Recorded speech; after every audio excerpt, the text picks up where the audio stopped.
Hey guys, welcome to the Take 3 podcast. My name is Evan DeGraff, and we have a great, fantastic show lined up for you guys. A whole bunch of announcements. We have a special guest, Henry Sanchez, coming to talk with Chris Tillman pertaining to the merger. We have a quick Q&A pertaining to all that, and we are about to run down the news. But first, before we even introduce our whole panel, we have a big announcement right off the bat. Our new editor is joining us here today. Jen Kemp already on the team. Chris Clark, our head editor. Chris Tillman here, our CEO, and then also Jacob London, just an Aussie bloke. Sorry about that. We actually have a QE who is our new editor. Let me take a second to introduce him. We did a venting process. We got through it. Malcolm Lay, welcome to the team, man. Before we head to involved in this process, what made you choose Malcolm?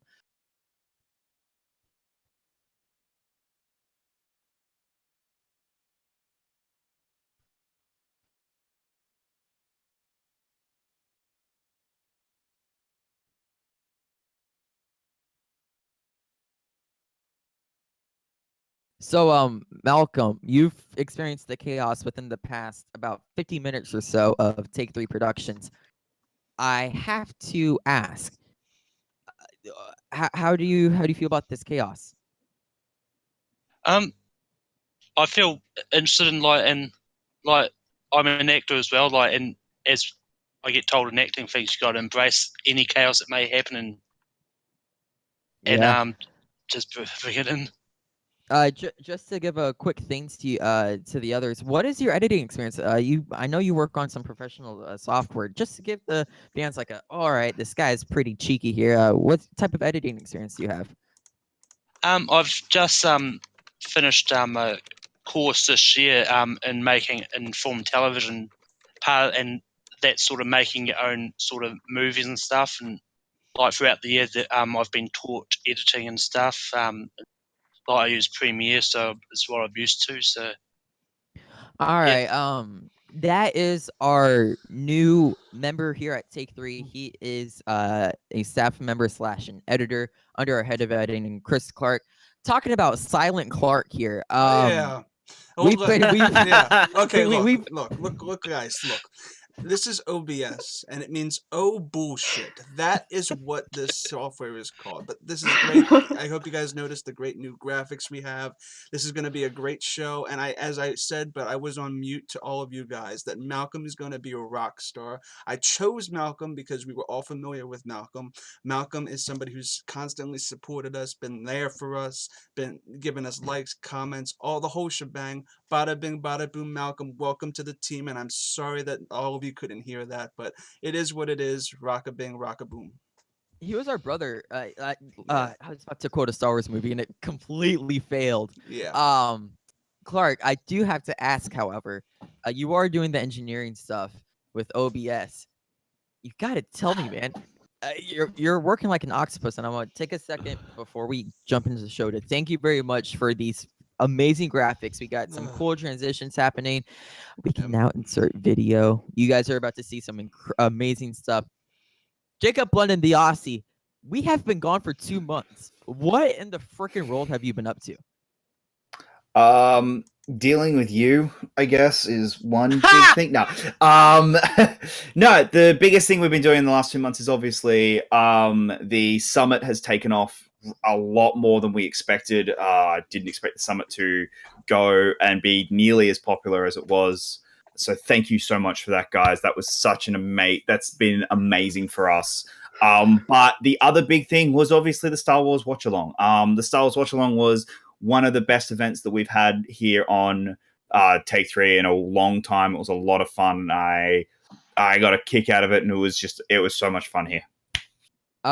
Jen Kemp, this is your first live show with us, the Take 3 live show. What used to be the Take 3 podcast, now Late Night with Take 3.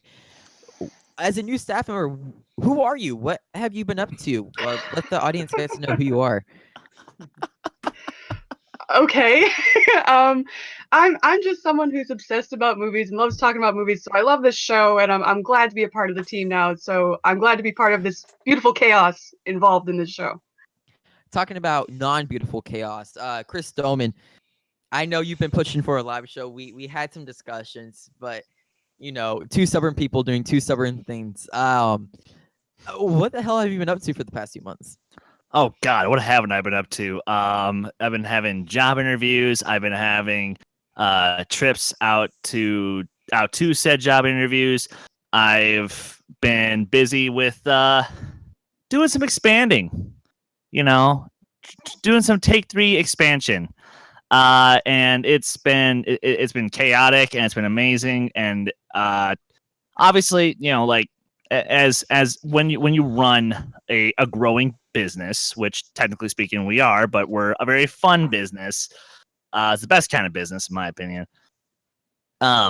It's always been insane, and like Jacob alluded to, yeah, the Star Wars watch along was amazing. And one thing I'd really want to quick say is I'm proud of how far we've come just in the last 3 months alone. So, holy shit. What's 2018 going to be? Are we actually going to finally start being... Am I going to finally be able to start paying you people? Is that what 2018 is going to bring? We'll find out. Whoa. Malcolm, this is your first, I think, ever appearance on Take 3 as an official staff member. Let the people know a little bit about who you are. Yeah, so basically, like, for those that have seen me around, like, I'm always loving trivia and all that. I always watch a lot of movies and going to start writing more scripts and making more of my own as well. So, like, as you said, like, I'm from New Zealand. I'm from Middle Earth. Like, I've and yeah, and so Jacob, but we do have the best rugby team in the world. So, Well, actually, I have a serious question for you. Are you joining the revolution with Korg? It's a simple yes or no. Do you have the pamphlets? yeah, I'm joining it. Amazing. I can't tell if that was racist or not.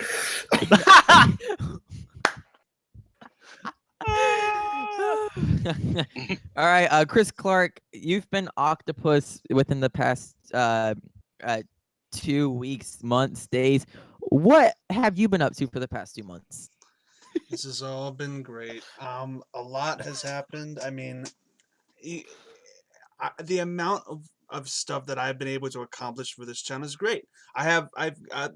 We started up Suddenly Soundtracks, which is looking to be a really good show. Family Game Night kind of took the slack off of us not having necessarily a live show for the past 2 months.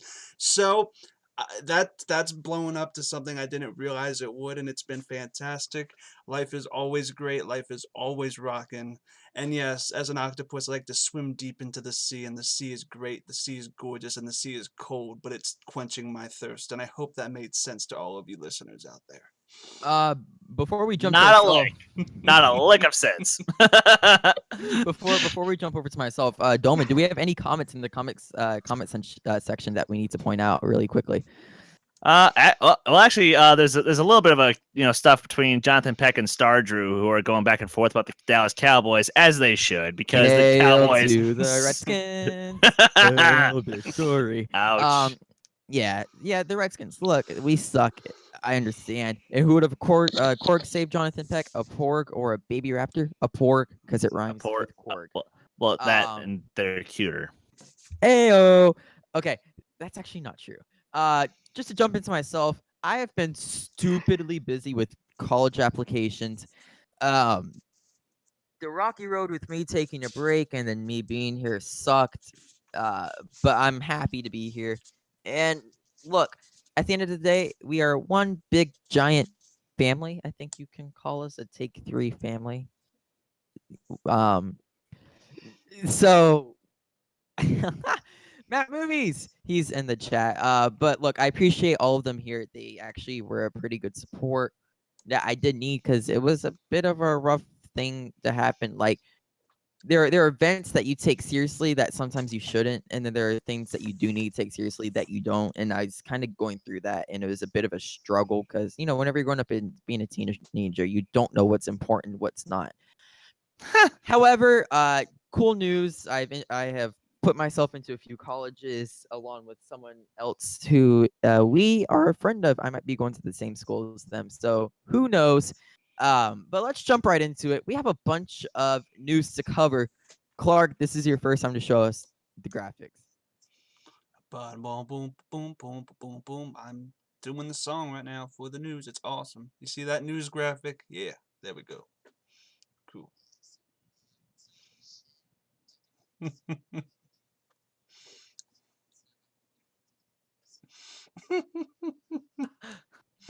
We're gonna jump right into the news. We have a lot of things to go through. 2 months of news, guys. I was being yelled at for this.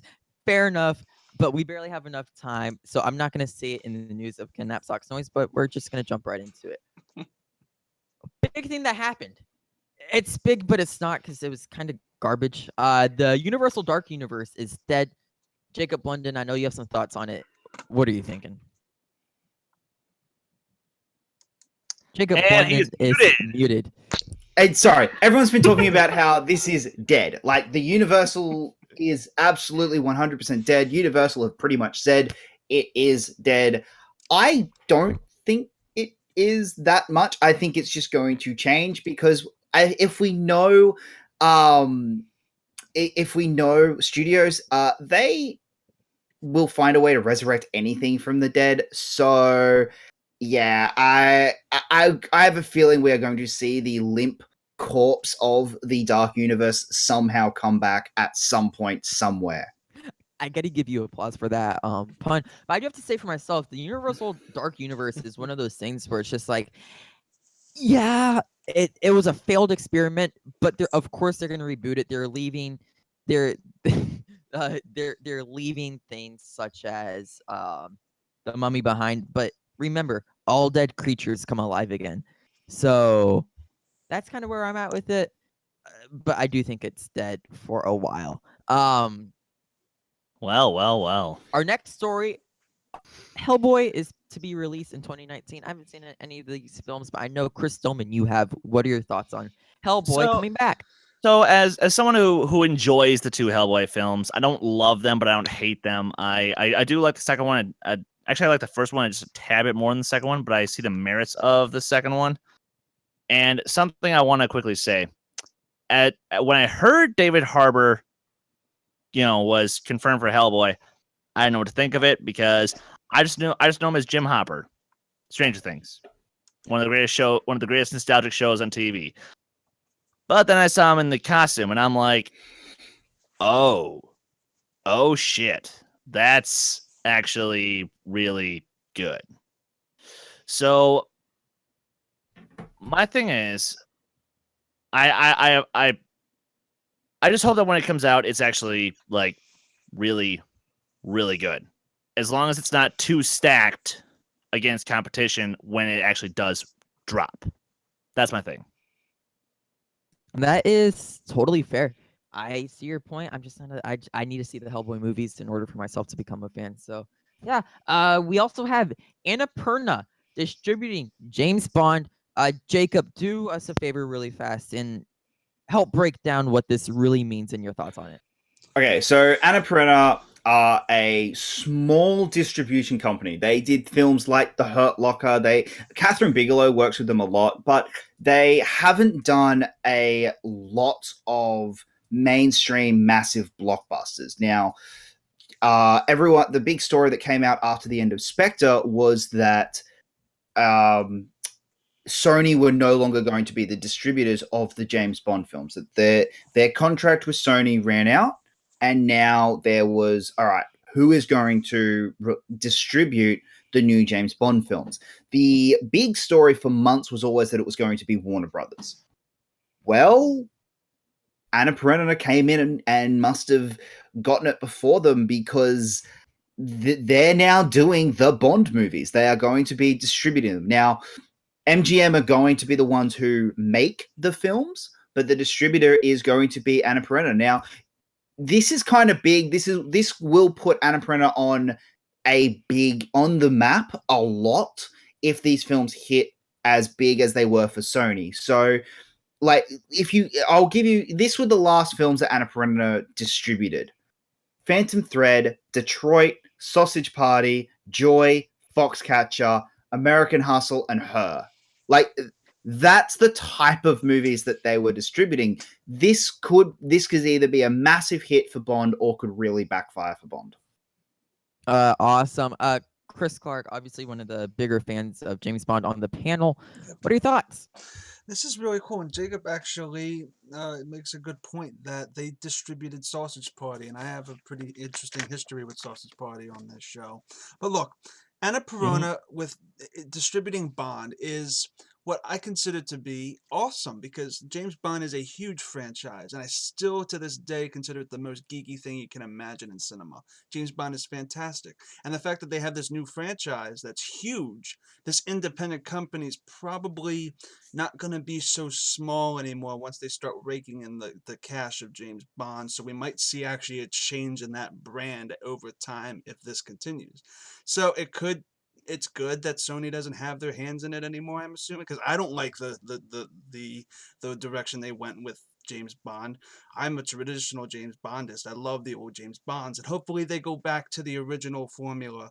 And it just makes me excited to see what they come up with, because it's now new territory.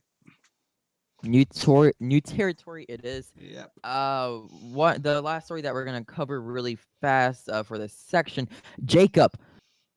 Sony's distributing a Quentin Tarantino film. As the movie news guy and things of that sort, you're a big nerd. What in the world does this actually mean?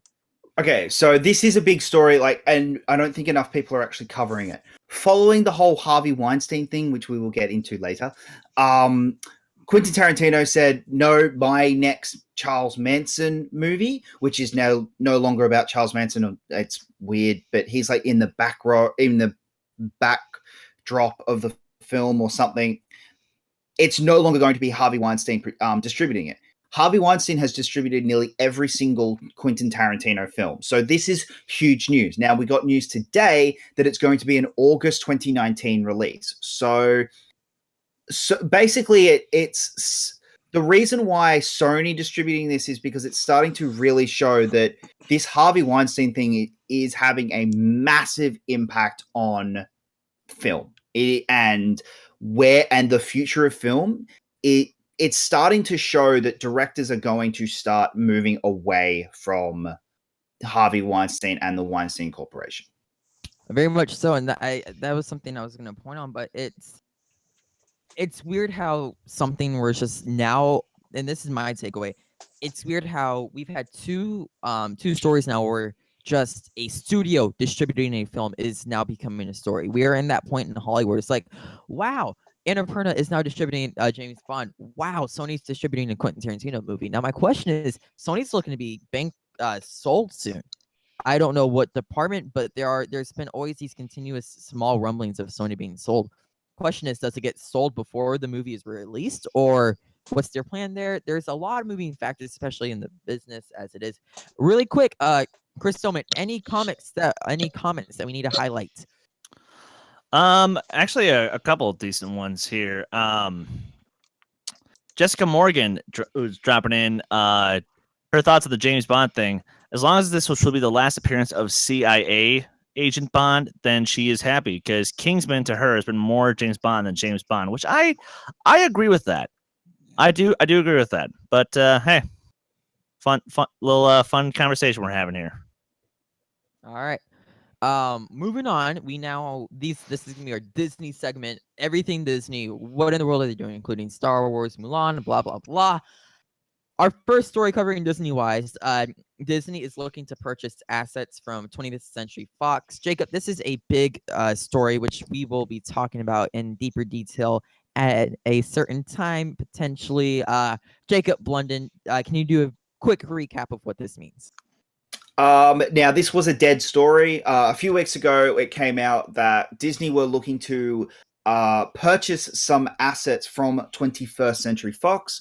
Some of those assets would have included things like the X-Men films, Fantastic Four. Some of these more like a lot of their assets that they own. The other big thing was the distribution rights to all the Star Wars films. Now, while Disney bought Star Wars from George Lucas in 2012, they didn't actually buy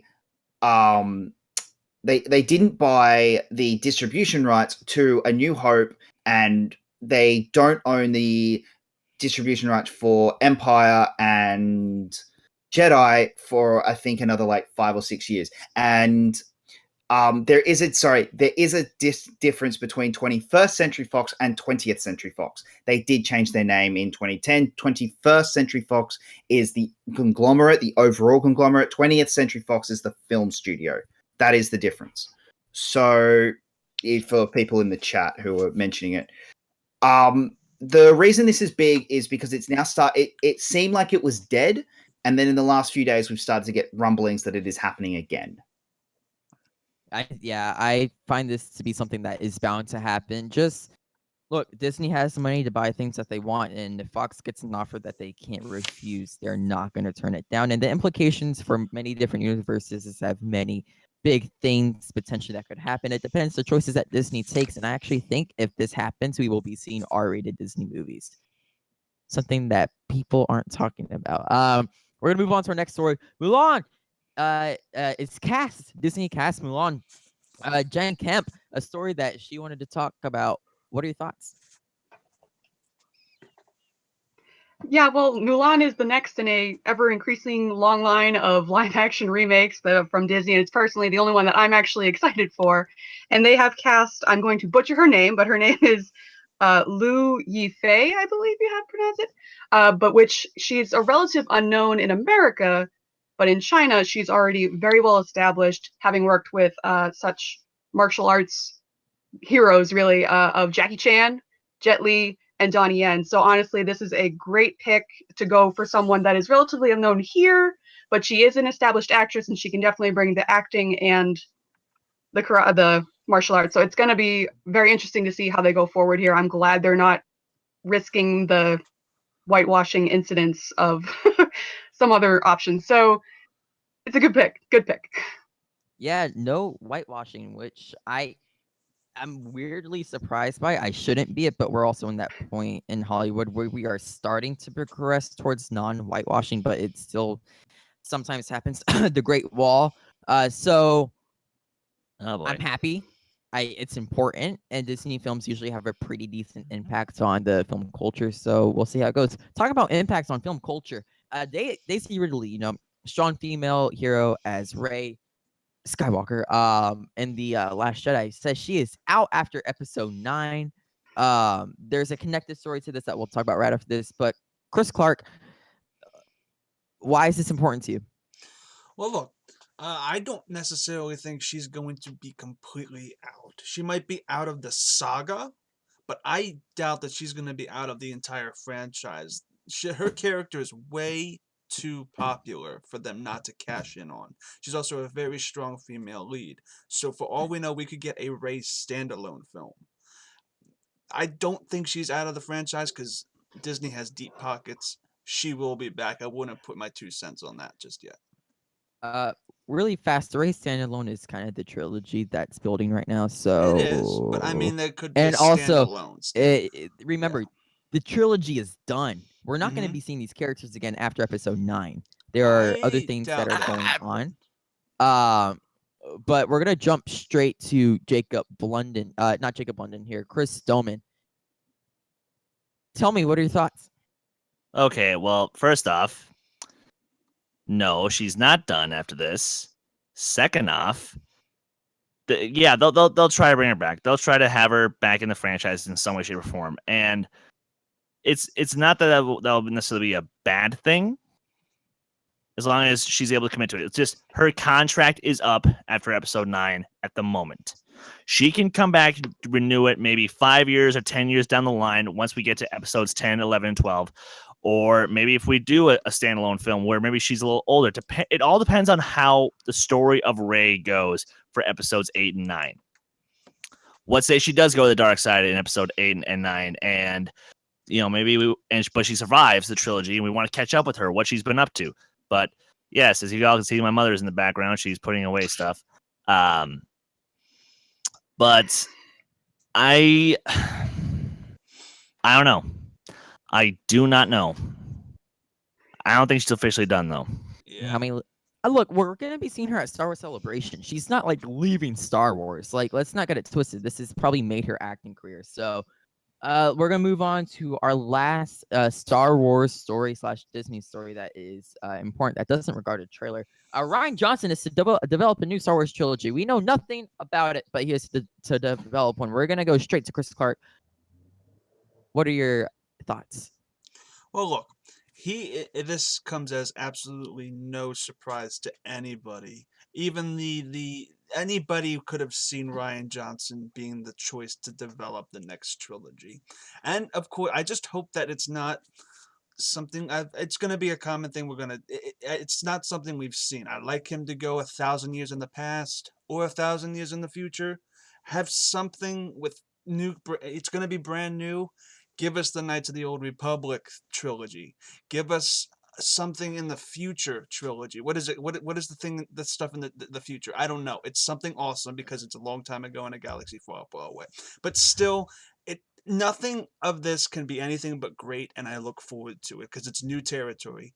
When it's new, it's golden, and that'll be great, and it'll be fun. Yeah, I know for sure. As a Star Wars fan, you have casual here, like, hey, I watch all the Mhm. movies, I do stuff, and then you also have hardcore. I'm somewhere like here, and as that type of fan, I want something that's just completely new. I've never heard of it before. But I do want to see lightsabers. I want to see Yeah. blasters. I want to see Ryan Well- Johnson make his own Star Wars movie. One more thing, That's though. where what? Yeah, the fact.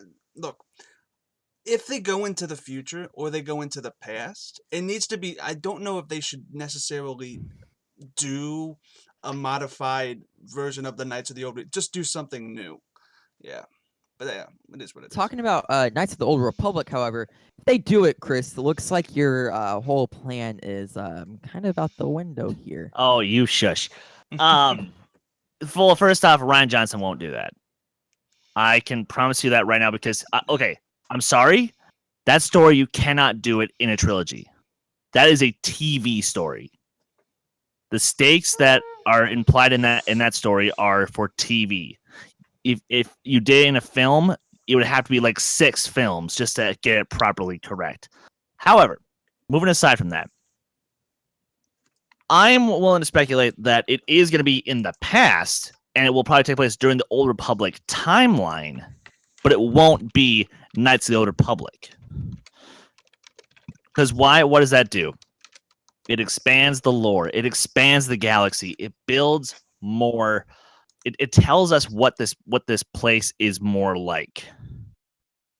And if they do that, and they do that successfully, then I'll be pretty happy with, doing that, like approaching it from that angle as opposed to just, hey, let's just adapt something that doesn't work in film, in my opinion. Fair enough. And we're also going to bounce right back to you, Chris. What are 1 or 2 comments that highlight what we just talked about here? Matt Kearns likes to troll us by saying he's surprised Clark didn't say a Jabba trilogy.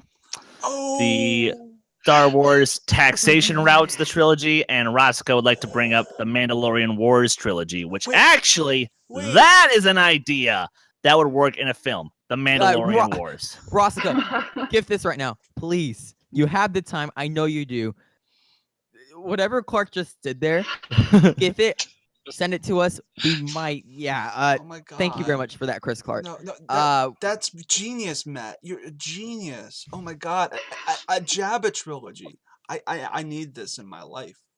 We don't need this. We in need to anybody's make it an life. annual watch along once it's released. An annual. Okay, we're gonna charity move watch-along. forward. Okay.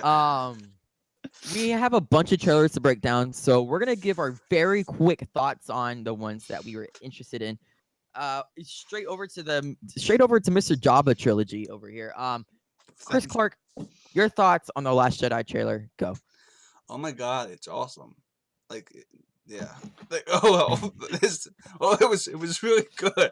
It was great. It was awesome. Like I don't remember a lot of it, but I remember liking it a lot. Jen Kemp, you have a better memory as proven through movie trivia. What were your thoughts on the Last Jedi trailer? He just doesn't remember because there were no Jabbas. That's it. That there was no Jabbas in the trailer. I'm very sorry, Clark. But no, there were some great visuals, some looks at new creatures with our little Arctic fox, and of course our Porgs. The Porgs are there. And I personally really liked the look of some of the new vehicles. We have like our hybrid AT-ATs on steroids kind of thing. I think they're called gorilla walkers now. Yes. But those new vehicles that are like pseudo land speeders that are creating this red dust behind them. Oh, I love that shot. There's something about tracking shots of ships across land masses that it just that's my bag. So love the trailer. That is awesome. Chris Doman, did you cry? Oh dear God, there's way too much to speculate. There is way too much to speculate. Yeah. As you guys saw from our trailer reaction that we had with Chris Skaliski, as you can tell from how we talked about it in other places, and it just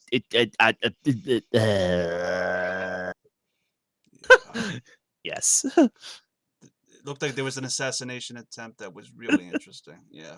All right, we will stop talking about anything Star Wars. We have the chat is officially spazzing out on us, but we are going to throw it straight back to Doman here. The Incredibles 2 teaser came out. Thoughts? I didn't sign up for this story. Jacob, the Incredibles 2 trailer. Thoughts? I didn't either, but all right. Incredibles 2. I think it's a good, and I was waving my hands because certain people wanted to know if we were done talking about Last Jedi, so I'm waving my hands. We are done talking about Last Jedi. We get it. I'm never done talking about it. Well, no, because people want to go in as blind as possible, so they muted us while we were talking about the trailer. All right. Anyway, so the Incredibles 2 trailer is absolutely fantastic. It is awesome, and it gives me everything I wanted with this tone. That's all. It's the tone is perfect. Anyone else here really feel that it should talk about the Incredibles trailer? Jen Kemp. I do. I love this trailer. I know a lot of people were complaining of like, oh, we haven't gotten anything about this movie, and then you give us like a second clip. But I think it did the perfect job because if you're not plugged into the news universe, you didn't know what was going to happen with this movie. And the main thing that you need to know is they're picking up exactly where they left off. So the minute Jack pops up and you get to see all his kooky little powers again, and even just the simpleness of just splitting the eye and it becomes a 2. It's like, that's it. Love this family. You want to just come back and have another adventure with them. So I think it's the perfect way to kick this off. I completely agree. We finally have a real teaser. This is an actual teaser trailer.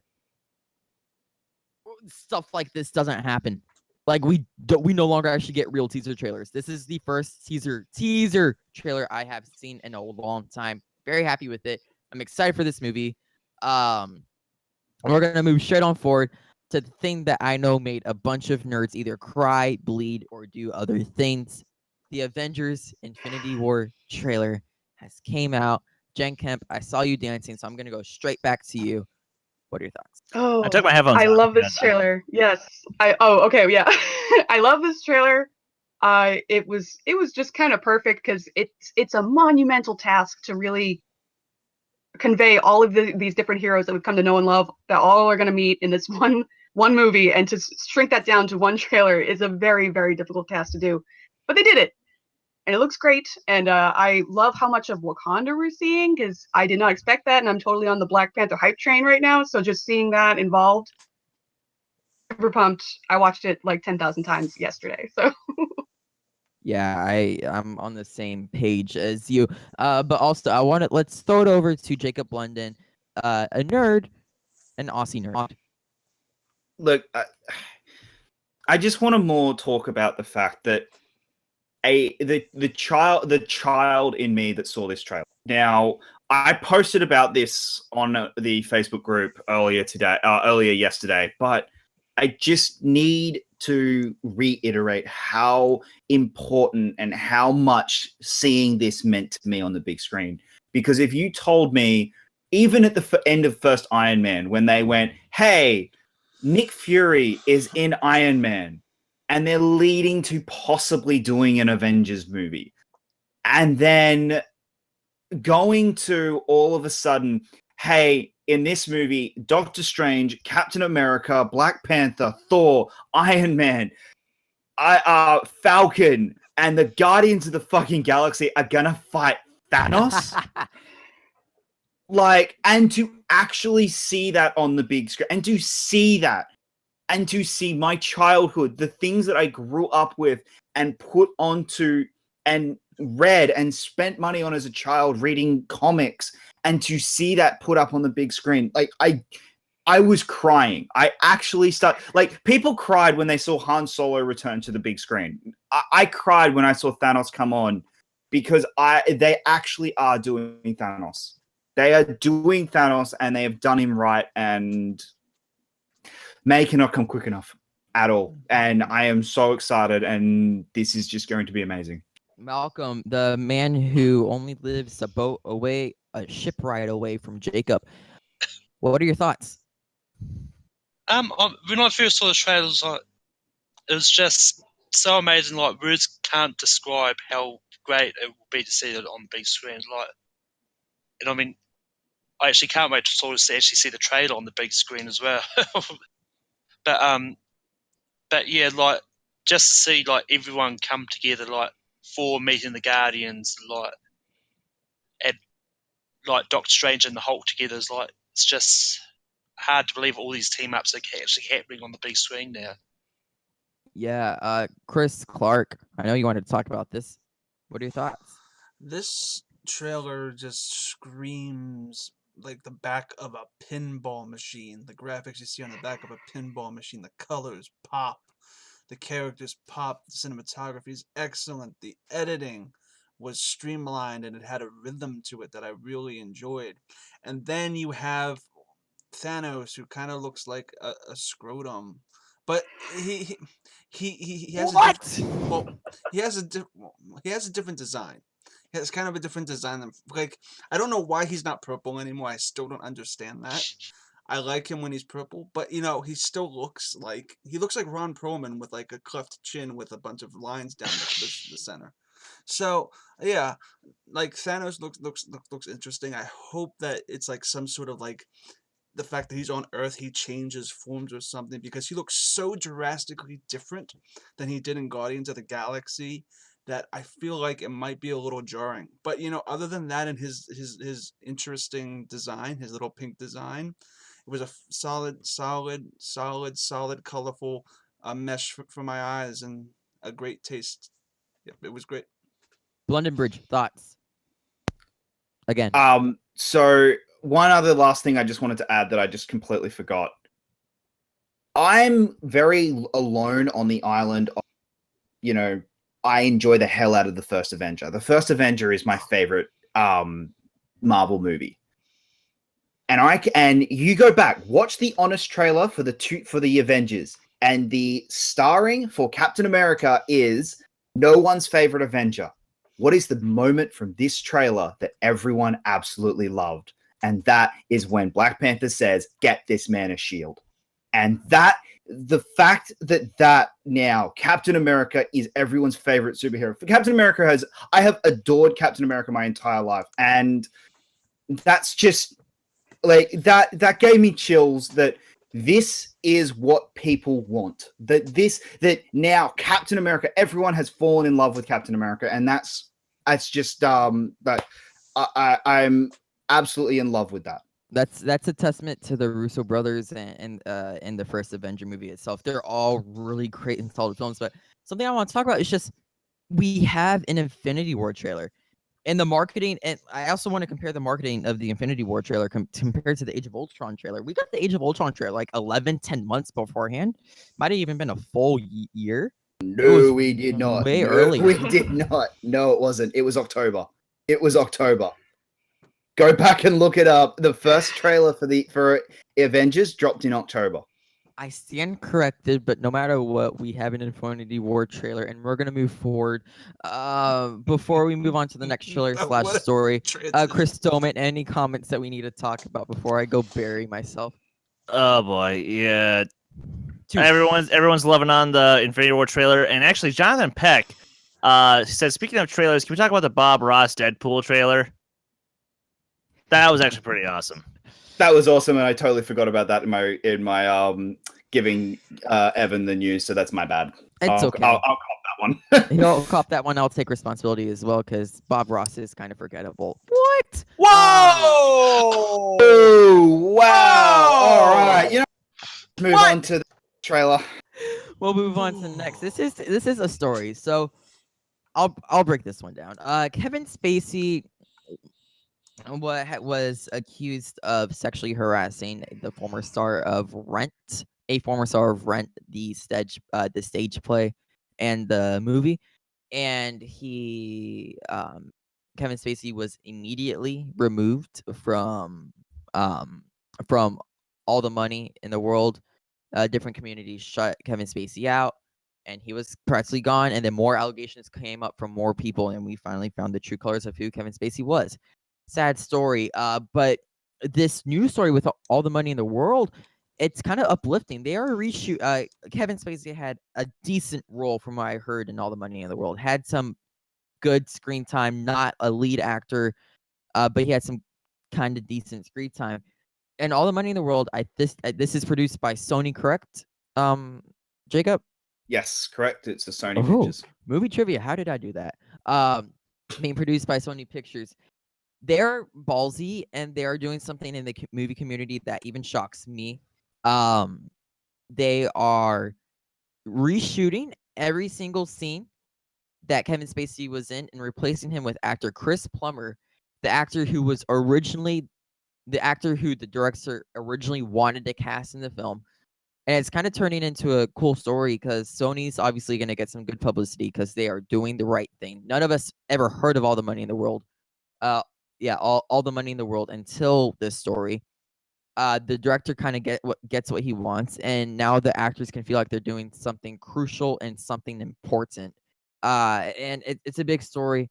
Jacob, I know you have tons of thoughts on this. Can I get your thoughts on the trailer and also the whole situation? So this new trailer that just dropped, it's a trailer that really changes the landscape of what this movie is going to be about. Now, I will have more thoughts on this coming up later, and I will explain those thoughts later. But what this trailer has done is really changed the narrative of this film, at least in my personal opinion. I think that this movie is no longer an Oscar film. It is now a drama film that is getting released in Christmas. And the reason for we must have it December 22nd is because in January, FX have their show Trust, which is literally the exact same show storyline. So that's why I think the December 22nd was so important of a date for them. Okay. And Jen Kemp, All the Money in the World trailer. What are your thoughts and the whole situation surrounding it, obviously? Yes, well, it was definitely impressive that they were able to go in there and within a week's time replace an entire actor. But looking at it from I went back as soon as the second trailer came out, I went back and watched the first one first and then wanted to compare them because the first trailer, it really looked like they were trying to get Kevin Spacey an Oscar because it is just a complete build up to the reveal of him in his old man makeup, which did not look good to me at all anyway to begin with. But that trailer had a really interesting feel to it because it was very interestingly edited, set to the zombies' time of the season. And now this one, we're really more focused on, everyone is focused on where's Christopher Plummer, how's it going to look, how is he going to fit into all this? And honestly, it fits in really well because honestly, it looks like this is more of a supporting role to begin with. It's kind of like a Hannibal Lecter kind of thing to Silence of the Lambs. So it's not impossible to switch someone out. However, I think this trailer, it gets a little frenetic. It gets a little crazy towards the end because it is more anachronistic where we were in the 70s, we had the zombies, and now this one has Kanye's power and everything. And I know people are fans of Kanye and everything, but it was just a little odd to see. I know. But it was just a little odd to see. It wasn't a bad choice, but it gets a little crazy at the end. And it's turning into, instead of this very interesting story biopic, it started to look more towards like a generic Wahlberg thriller in the Mm. second trailer. So I applaud them for going for an acclaimed actor in Christopher Plummer. I don't know why they couldn't have just gone with him in the first place, because there's so many great actors that are over 70, over 60 that they can easily go to for roles like this, and it's nice to see one of them get it. So I hope he knocks it out of the park, honestly. All right. And then we also have another story surrounding sexual harassment and allegations and misconduct from Louis C.K. From what I heard and from what I've researched, it was kind of a power thing. He was one of the most powerful people in the comedy world. And it's a sad thing to say. It's really weird because obviously all of us, because we're kind of in theory part of the space, we're fans of the space, and when we heard about the whole Andy Signor thing, we didn't get a single word from him. So it's weird. It's a weird thing to see like Louis C.K. just outright say I messed up, and outright say I was in the wrong every single time. As a fan, it kind of like it threw me off because you don't expect something like that from someone who is now a predator and a monster for doing these things to women that weren't right. He'll never get a shot in the movie world again, in my opinion. He'll probably do really rundown hotel comedies probably every now and then for people who probably didn't even hear the story. So his career's done and over. However, the apology is kind of misguiding me into a place, and it's a conversation that we need to have. It's just something weird on the inside to acknowledge, because a lot of the apologize have seen fakes, but when I read Louis C.K.'s, I was like, wow, that's kind of impressive. So I do not support anything that he does. I'm still wrapping my head around it. There's a lot of moving pieces in a lot of these allegations, so we need to move forward as society, cut it out of Hollywood and cut it out of any type of business world, cut it out of any type of workplace, because it's been a disaster for the past eternity, really.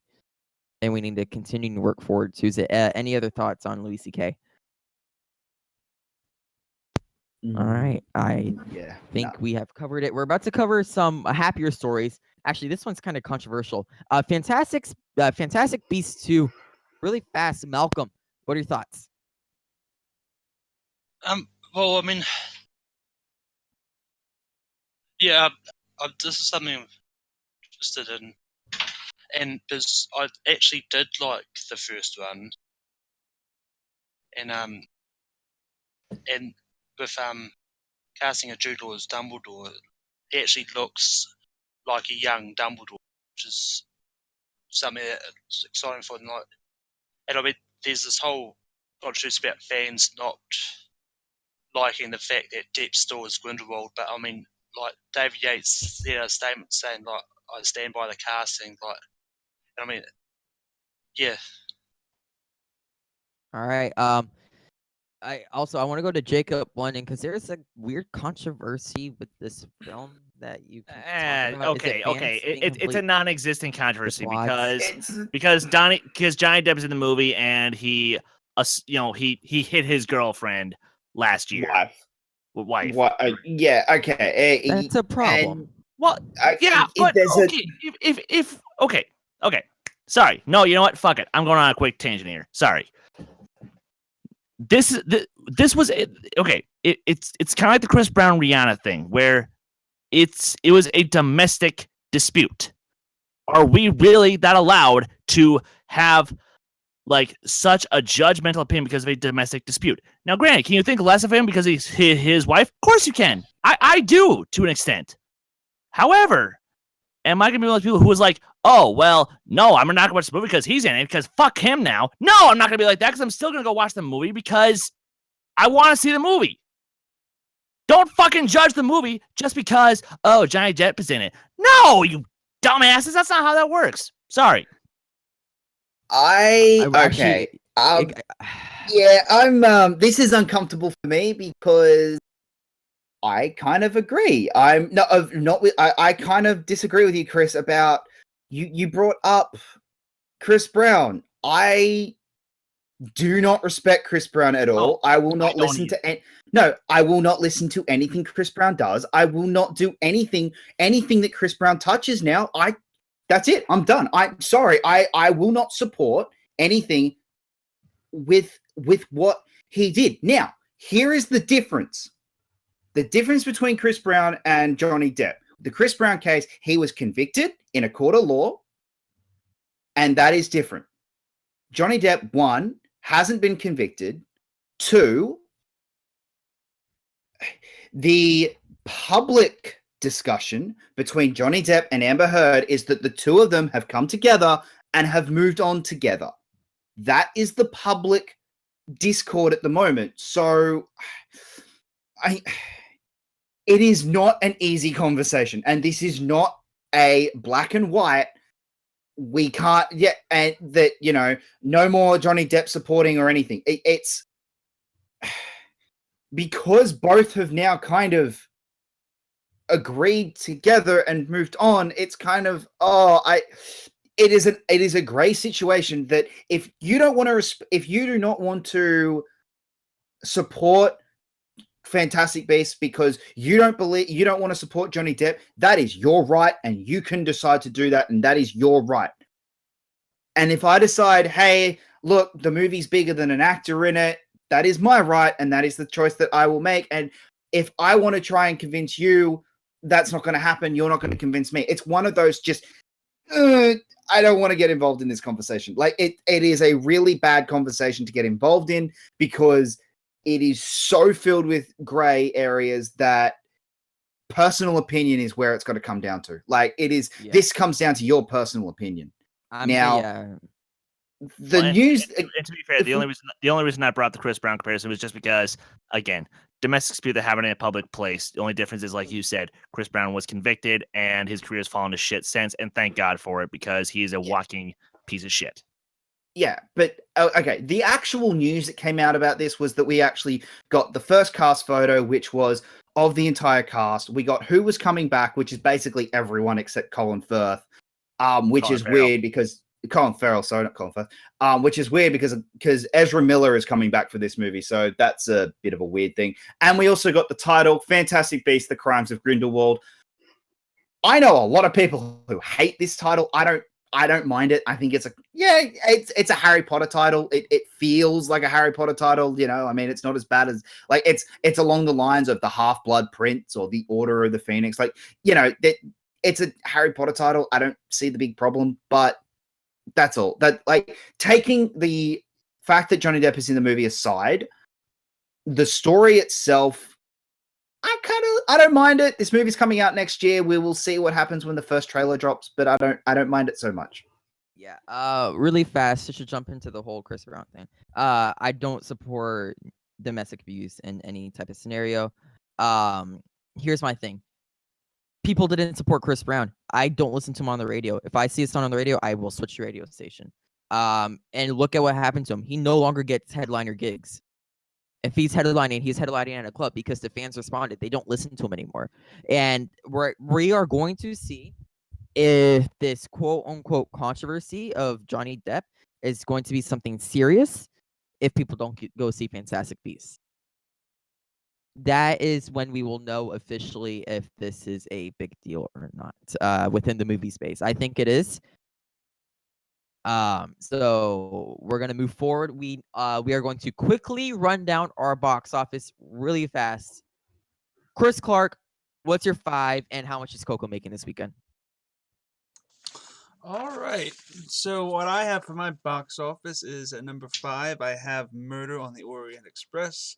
Number 4, I have Thor. Number 3, I have Wonder. Number 2, I have Justice League, and I have 24 mil this weekend for Coco.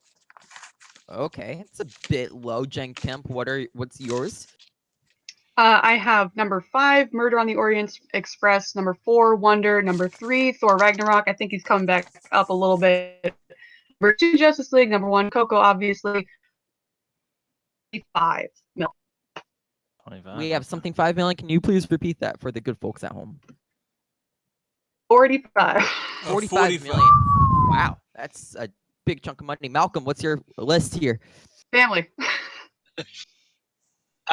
Well, like my list, like I've got Daddy Has Time 2 at 5. I've got Thor Ragnarok at 4. I've got Justice League at 3. I've got Wonder at 2. Then I've got Coco with Oh. 30.4 million. 30.4 is actually not a bad number. Dolman, what's your numbers? I got actually the exact same list as Clark. Murder at 5, Thor at 4, Wonder at 3, Justice League at 2, and number 1 Coco. I'm making 29.5 million. Awesome. Now, this is for you, Jacob. Since you're box office king or whatever. Yeah. What are your picks? Well, I've literally got the exact same picks again. Murder on the Orient Express, Thor Ragnarok, Wonder, Justice League, Coco making 26 million. I have Murder on the Orient Express, Thor Ragnarok, Wonder, Justice League, and Coco making 33 for particular reasons. We are going to be moving to an actual break. Chris Clark has somehow figured out for us going to a break. Yep. So we have Chris Dolman and Henry will be talking about the merger, and we will be right back with you guys. Go to break. But let's move on to the big one this week, the absolute the one that we are now moving on to, the road for spectacular. We are 100% definitely on that road now. We have Jason Inman, Rachel Cushing, Koi Jandrew, and Jay Washington in a Geekdom fatal 4-way. The winner goes on to play Hector Navarro at Spectacular. The winner was Jason Inman, performing in, I think, the best match he has ever played in any Schmodown, period. I have never seen him play that good. He was fantastic, absolutely sensational. Kristen, what were your thoughts? Yeah, this was just really fun to watch because everyone was very good. I mean, Koi maybe didn't play the best ever.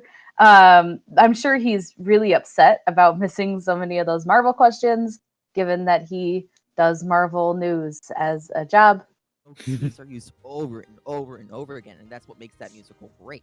And this very amazing open, if we're gonna speak strictly to the song, how it builds up, how it builds down, and how it goes to 1 to 2 to 3 people, and to now this whole crowd of people singing the song. It's just absolutely incredible, and it's one of the coolest ways I've seen to start a musical. It's just incredible. Well, look, I will give it a couple props filmmaking wise. This entire song, if you watch it, is done in one take. One entire long take. It's No done in cuts. 3. So apparently they fooled me, and I'm an editor, so they did a good job putting together this scene, and it comes together well. The song, it's good, it's decent, it's very catchy. It's very, very, very catchy. The problem is, and it's a huge problem, this has nothing to do with the rest of the movie. Dude. It has the motif like you were telling me about. It does. This introduction song, yes, it sets up the world, and it kind of gives the music its to start off the catalyst, but it doesn't do much more than that. It really sets doesn't. up the world, and also the more you start listening to the other pieces, and the more, and this is, and now you're speaking in context of the film. The more you watch the film, the more relevant the song becomes, and that is crucial whenever you're looking at a film like this. Because, you know, it's just another day of sun. It's just another day in LA working hard. And that's what you learn with Sebastian and Mia is how hard they're working to get this achievement. And it's like, dude, it's just another day of sun. They're just waking up again every morning. I get it, but work their ass off. But the problem for me is that they're not incorporated. Minnesota Force didn't really do that. And I was doing that with Minnesota Saber Combat. But the thing with Minnesota Saber Combat is they didn't have any rules. Oh. There was no gear requirements, no rules. It was a free-for-all. And so I was really kind of starting to get, like, I'm not comfortable with this anymore. And that's when I met Josh, and Josh and I were like, well, how about we just, like, start our own organization? And so we did. And after that, the first 2 people to join were Shamim and Mike Irvin. So. Yeah, as I say, and that started in my backyard. That's awesome, and to see where it has grown to, it's now a national organization with chapters literally all over the country, like international. You're right, international, and the fact that Yo, you John Roca. Hi, John. Hey, John. Oh, How's it going? Mr. Roca, how you doing? I feel like we should be on our best behavior. We are not We doing need to. anything weird. Well, John, we're at 20. We just passed the 26-minute mark on Jurassic Park. If you would like to watch, the outlaw He just says to showed up. hold on to your butts. All right, I will. Thank you so much, John. You're great. I feel really weird now. Okay, like what do you do when people are watching me? Like, where do I put my arm? Where you've had them for the past 20 minutes. Ooh. Is this normal? Like, what if, like... We're super normal. Isn't that what Samuel L. Jackson says? Yeah, he says to hold on to your butt. You're right. Yeah, he says it. And Yeah, we he find says his it. arm later on in the movie eaten off. Which, by the way, He dies off screen, and that's stupid. I know. well, still, yeah, that is, but like, where does his arm come from? It just falls from the sky, like onto Oh, her. Yeah, yeah. it's a magic, Like, it's a magic arm. What? Like, is he like right behind there and just like grabbing his own arm? Yeah, Like, It's Jen. just the Also, fact that a Chris, lot are of you things trying don't to emulate take my that well. job? My Am I one trying to what? here- My one thing to do here is to read the chat, and you're taking my job. Hey, I'm sorry. I'm doing very poorly at this right now, and so I'm trying to take my mind off the fact that I suck ass at this game. I'm not. Oh, it's great. Hey, though. hey. Don't say that. That's not All right, nice. I'm going to ignore the chat, Matt. Do your job. Do your effing Thank job. you. I just blew myself up, I think. Nope, I didn't. Don't just censor blew yourself? Speak from the heart. You frustrated, R-rated heart. Ah. Well, almost my did. I almost did, but Okay, Matt. Do your job. Yeah, there's nothing really interesting being said in the chat. I'm thank you, seeing a thank few you, things. Chad, for not. Please. Okay, I need to read off questions. So when someone has a question, Matt, who's your Mortal Kombat character? I I'm reading sure, things. I will say it again. It is Johnny SMK, Cage. Sub-Zero, Cage. Scorpion, or Reptile. No, Johnny Ooh. Cage. Johnny Cage is my go-to.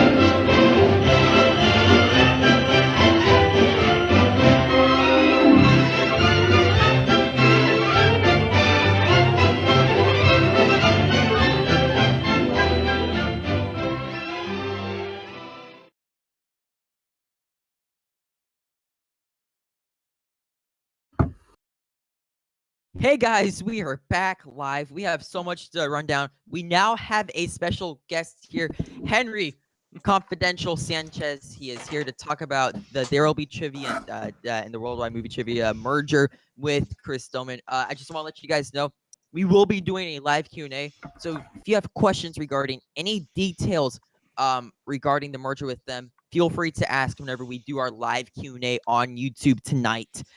Just to let you guys know. From here, I will let Chris Stoneman and Henry take it away for about 15 or so minutes, and then we will jump into our montage and then big announcement. Chris Stoneman, I know you have a plethora of details, and something that I know I'm a part of that is kind of big as well. Yeah, man. And so as some of you guys might recall, in case you didn't watch the 1-year anniversary video, Henry and I, much to an initial resistance at first, but Evan actually pitched to me an idea that unfortunately the views for the league were starting to go down a little bit. But we also know, so he also came up with an idea of, hey, why don't you hit up Henry and maybe talk about joining forces? And I can confirm this. This was a scary process. This was a very scary process, I'm sure. But Henry, somebody doesn't know how to mute his mic in the drive-through. That's true. That is a true story. I would like a large Coke. Hold on. Yeah. but Henry, how how would you describe the idea when we when it was first when we first actually sat down to actually talk about this merger? Like, what was going through your head? So my first initial thought was this doesn't sound like a merger. This more sounds like a hey, how about we just bring you on and we'll just move on from there, and we'll do our thing, and then we'll bring you on, and we'll just kind of.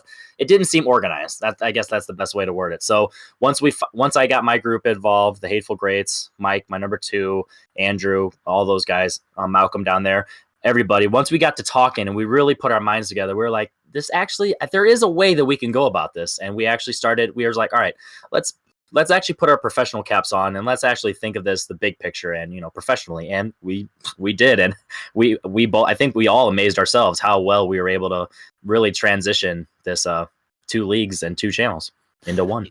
Yeah, definitely. And what still amazes me is after we had the final conversation to officially solidify it, I was just like freaking out because I'm like, oh my god.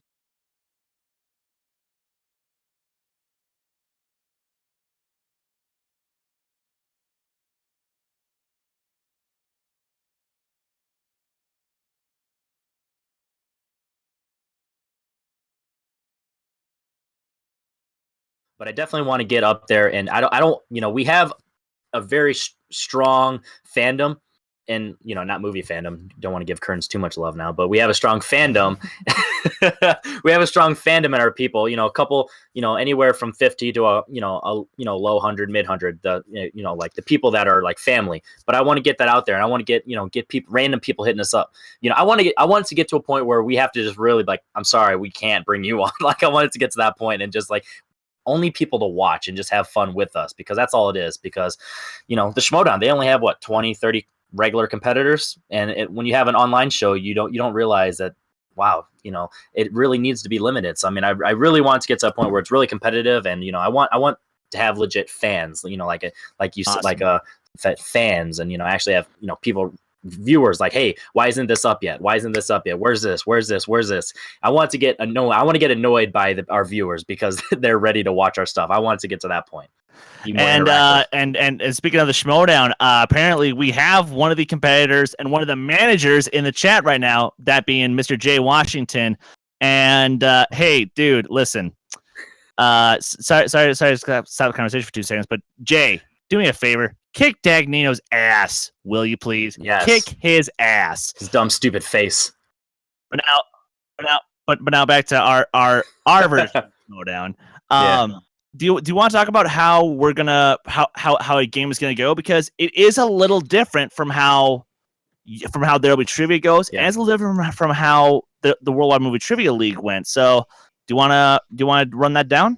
Yeah, so there's going to be 3 rounds, just like there normally would. The first one's going to be the whiteboard round, because we've decided that ultimately there's no way around it. You have to have a whiteboard round, because you have to have a format to see what the competitors know at the same time and how it compares. So we had to go with the whiteboard round. It's going to be 8 questions, again, 8 separate categories. Then we're going to go on to the second round, which is, we're going to still call it the wheel round, because we don't know exactly what to call it, but we Unfortunately, we don't have the wheel anymore, although it was voted for, so you never know what will happen in the future. But for now, we're sticking with numbers 1 through 10. So the player or players in the league, because we do have a team tournament going on. So, the player or players in the league, they will decide to go first or second. And once that happens, the player who goes, they will choose a number 1 through 10, as well as betting on red or black. So when they choose their number, whatever they choose will either correlate to a category or a color. And if they get their color chosen, they will have the opportunity to choose either their own category or force their opponent to answer questions from a specific category. And if they land on a category, then they have the option to either hand that off, which is going to also force their opponent to answer that, or they're going to respin, quote unquote. So we're trying to mix it up a little bit, give some different options, and have some variety in there. So it's a lot of fun. And then moving on to the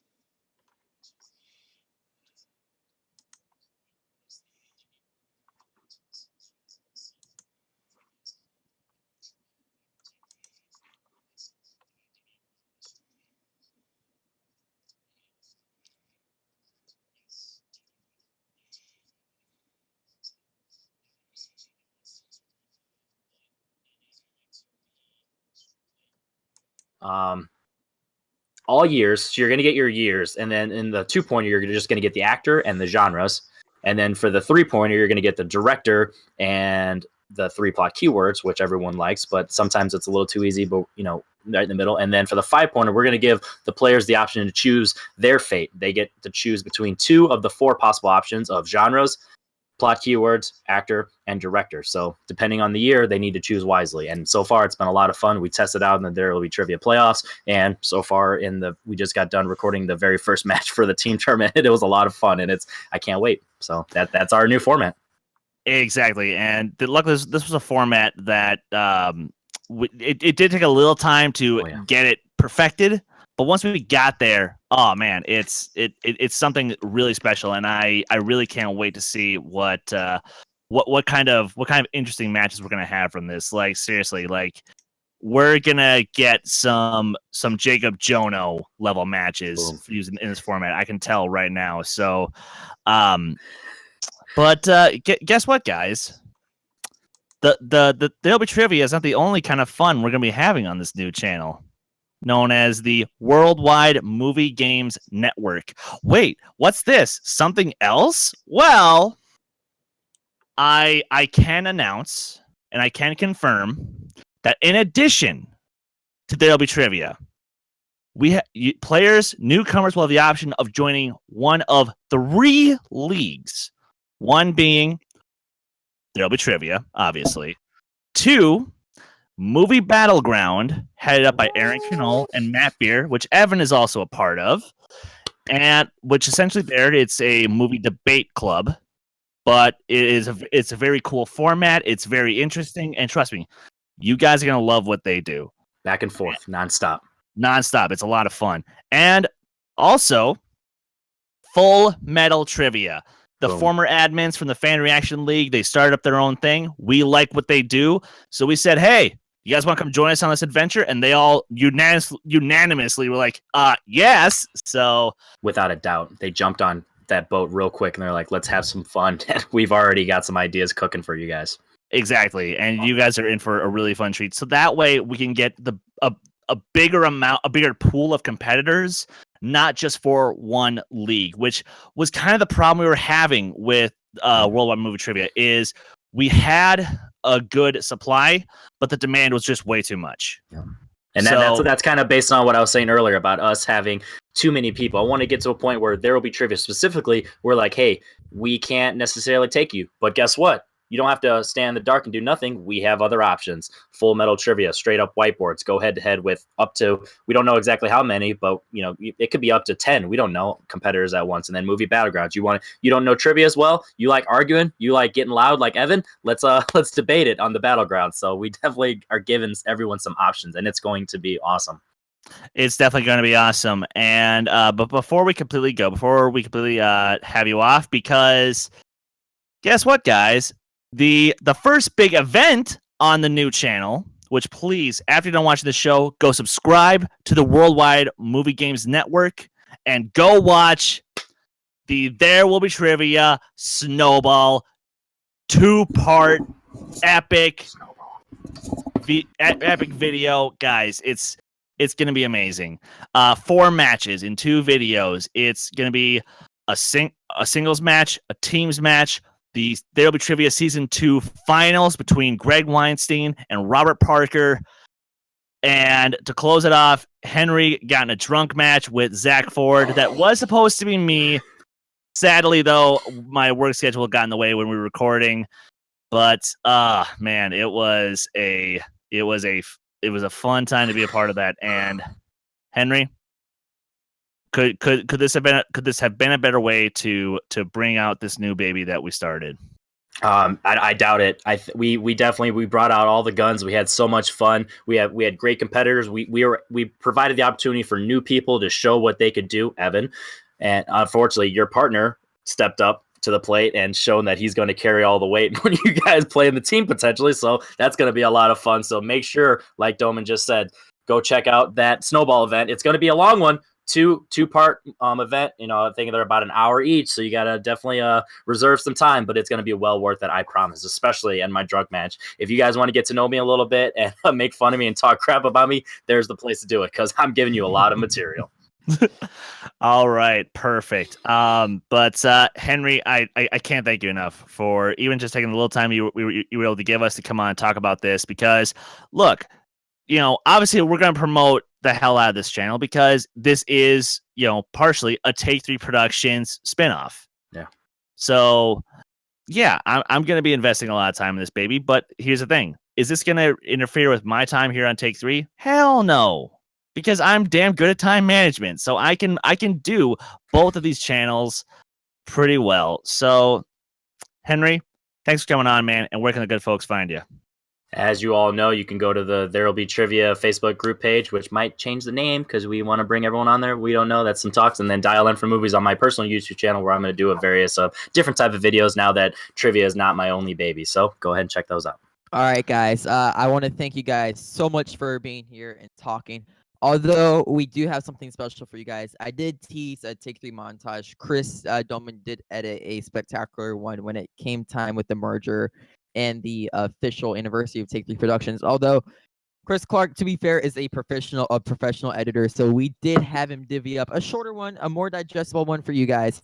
And Chris Clark, do you want to talk about that really quick before we go straight out to that montage? Oh yeah, Chris Doman actually on Facebook like 2 months ago asked you guys what you thought were the 10 best moments of Take 3. These are all voted by you. I went off the poll. The first 10 things I took off the poll and put them straight into this video. So I hope you guys enjoy. Yeah. Also, really fast before we go, we will be taking questions. So if you have any questions regarding this merger, we will be taking them. Hit that montage. All right.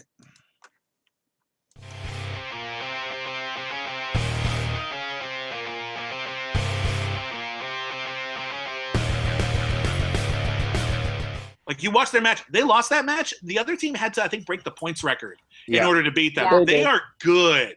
Yep. They are really good, and I'm actually a little worried about that first match because they might be too good. Like, we got to be super careful about this.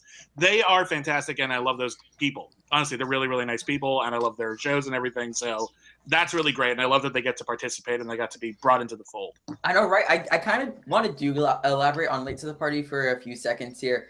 Whoa! Wait! Whoa! How did they know? Oh my god! How did they know? Holy crap! Okay, right now we just had Willie Mibiani describe that he's a bit scared of Late to the Party. What are your first reactions, Robert and Vanessa? Welcome to the Take 3 podcast. This was a plot. You guys planned this. And you want to know the best part? Christian had nothing to do with it. This was not planned at all, actually. We've been watching the entire on, and whenever you shoot, one of the things that is death for a low-budget movie is if you shoot up against a wall. So I always wanted to shoot them, like, there should be more extras in the background, but you always try and shoot with as much depth and room as you can so you get that out-of-focus background texture. Otherwise, low-budget movies look very low-budget. Yeah. And it kind of gives it like a reminiscent of like a Star Trek old episode or something. Like Yes. a sitcom. I mean, that's definitely what I want it to look like. I mean, lots of color. Opinion first before I'll go on another tirade. I mean, like, I have a dollar right here. I did this. Oh! He didn't do it! Federal offense! Oh, wait, never mind. This happened.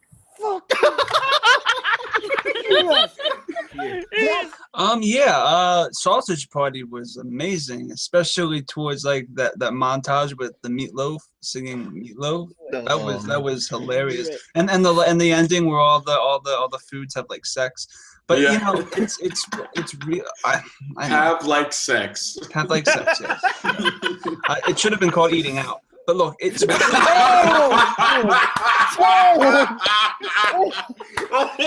the comment of the year. Oh my god! Holy shit! Well, yeah, it was a great movie. It was funny. It actually makes me kind of hungry right now. So back to you, Jacob. I think I got broke. Chris Clark just broke the fucking show. What the fuck? You know, the lights can actually do something for you. This guy has something to say. What do you want to say about what does it take to get through the tournament in the Ultimate movie? Will? Perseverance. Perseverance. Killer instinct. Killer instinct. What he said. And luck. And thank you. That's where I started.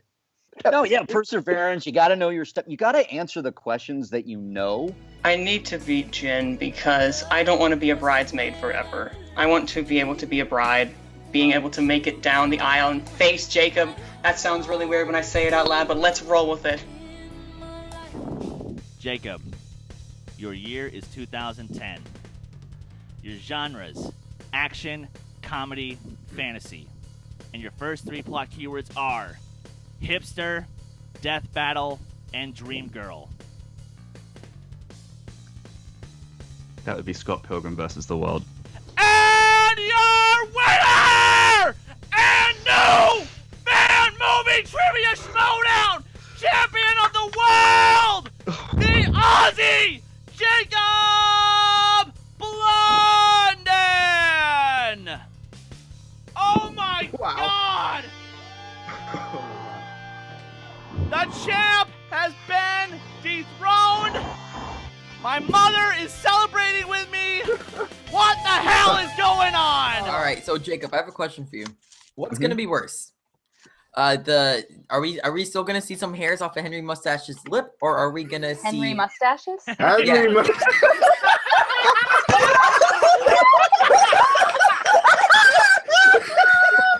Oh my God! That's me tough. It's gonna be a deep cut. Demolition Man. Crystals. Shells! Seashells! Seashells! Come on! He doesn't know how to use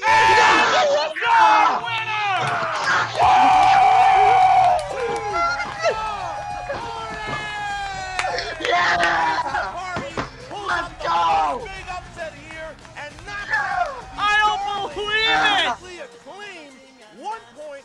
Oh my God! That one thing the crowd's going bananas right now. Just being the Oh no. Oh.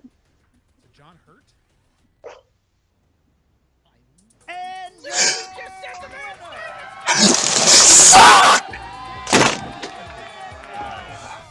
This was a great match. This was a great match. Good game. It went back and forth and back and forth. I'm out of here. I can't even. I was worried there in round 1. Whoa! Oh! What the hell? That is the You're snaking my boy. Christian Harlow! You're snaking my boy. No! It's close, man. You just snaked my boy. Unbelievable. Unbelievable. Oh my God! Congrats to you, sir. You've just embarrassed my friend. You're dead to me. Oh no! None of this will air. You're all dead to me. Oh no! Have you learned nothing from what apparently the comment section does? Fix the match. That's what they say in the comments, right? Yeah. Fix it. Actually, that's Oh, it was what a good job. He was sweating bullets over here, and I was watching him. I think I probably made him nervous. So, congratulations to you all. And now you've ruined any chances to getting anyone from my show on ever again. Oh no! Sit back down. Oh my.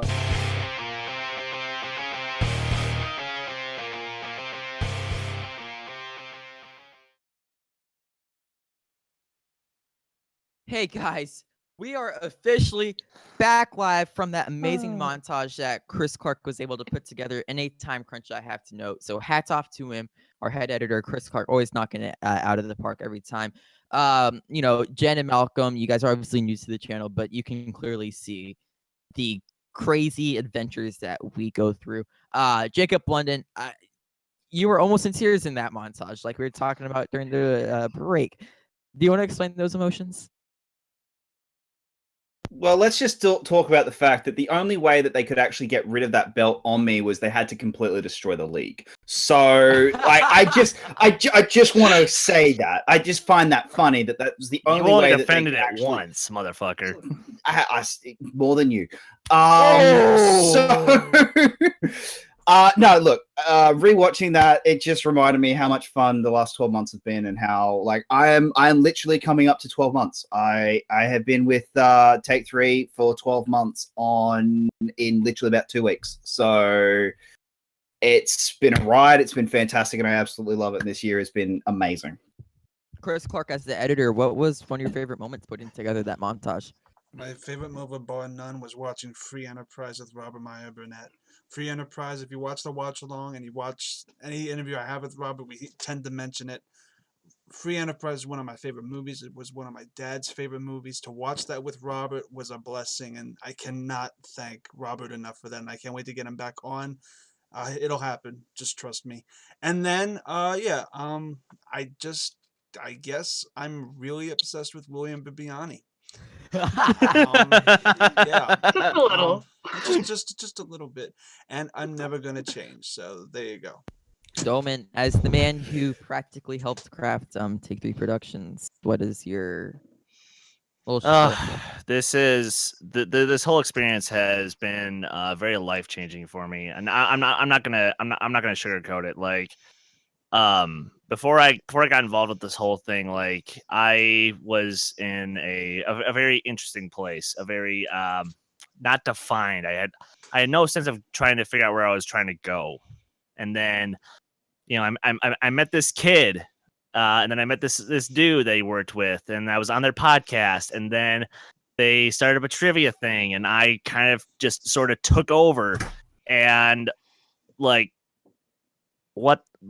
this has been now a year and 2 months or something like that, and this has been one of the greatest challenges I've ever had to deal with in my life, but it's also been one of the most rewarding experiences I've gotten to do, because there's so much that we've accomplished, and there's so much more we can still accomplish, and the friendships that we've made through this channel, with the fact that I've gotten to sit down with one of my YouTube heroes for multiple times for a full-on interview with the guy, and the fact that I talk to him on a weekly basis, that blows my fucking mind.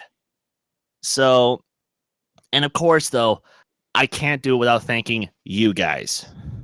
You guys have been so incredible, so amazing, and I hope to God at some point I can meet as many of you as I can and shake your fucking hand and say thank you for supporting us. That's amazing. I'm trying not to cry right now. If we can get Chris Doman in tears, and also Rosca, I know you're somewhere in the chat, make a gif of Chris Doman crying. I do have to say, look, the montage brings back memories that reminds me why I'm here every single day, and that's what's important. What's even more important is we have an announcement to make. Take 3 is over. This is our last episode. We are done. That's it. We're done. Bye. See you. Yeah, no, I'm completely fucking with you guys. Here's the thing: we would not make these brand new graphics for one last ride. Hell no. Could you imagine that? Our best show ever. It's also our. All right. Let's get down to it. We have some real dope stuff to announce, including something that you guys might be able to listen to. Let's just all say, I want to thank Jacob for this thing that we are about to do here. It kind of was his idea. It kind of came out of his pocket, but it was for damn sure a collaborative experience. So I'm going to let him announce the big thing that we're doing.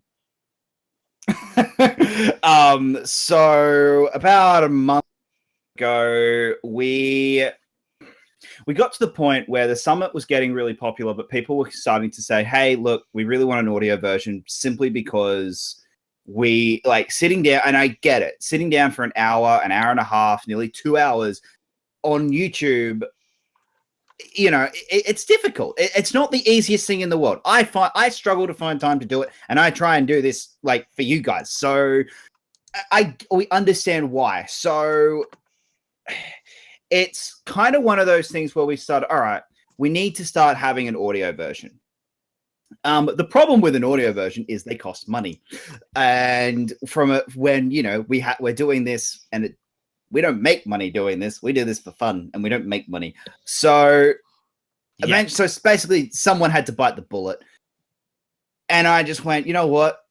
I love doing this. We can expand more and we can do more if we do audio only stuff. So, I bit the bullet, and I decided, all right, we're creating a website.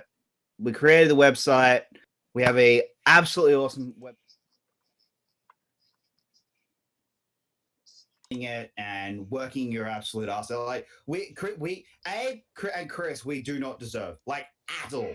It's just Abe and Chris, we do not deserve the amount of effort, the amount of just absolutely amazingness that they put into this into just this channel is incredible. So it's live now, guys, at www.take3productions.com.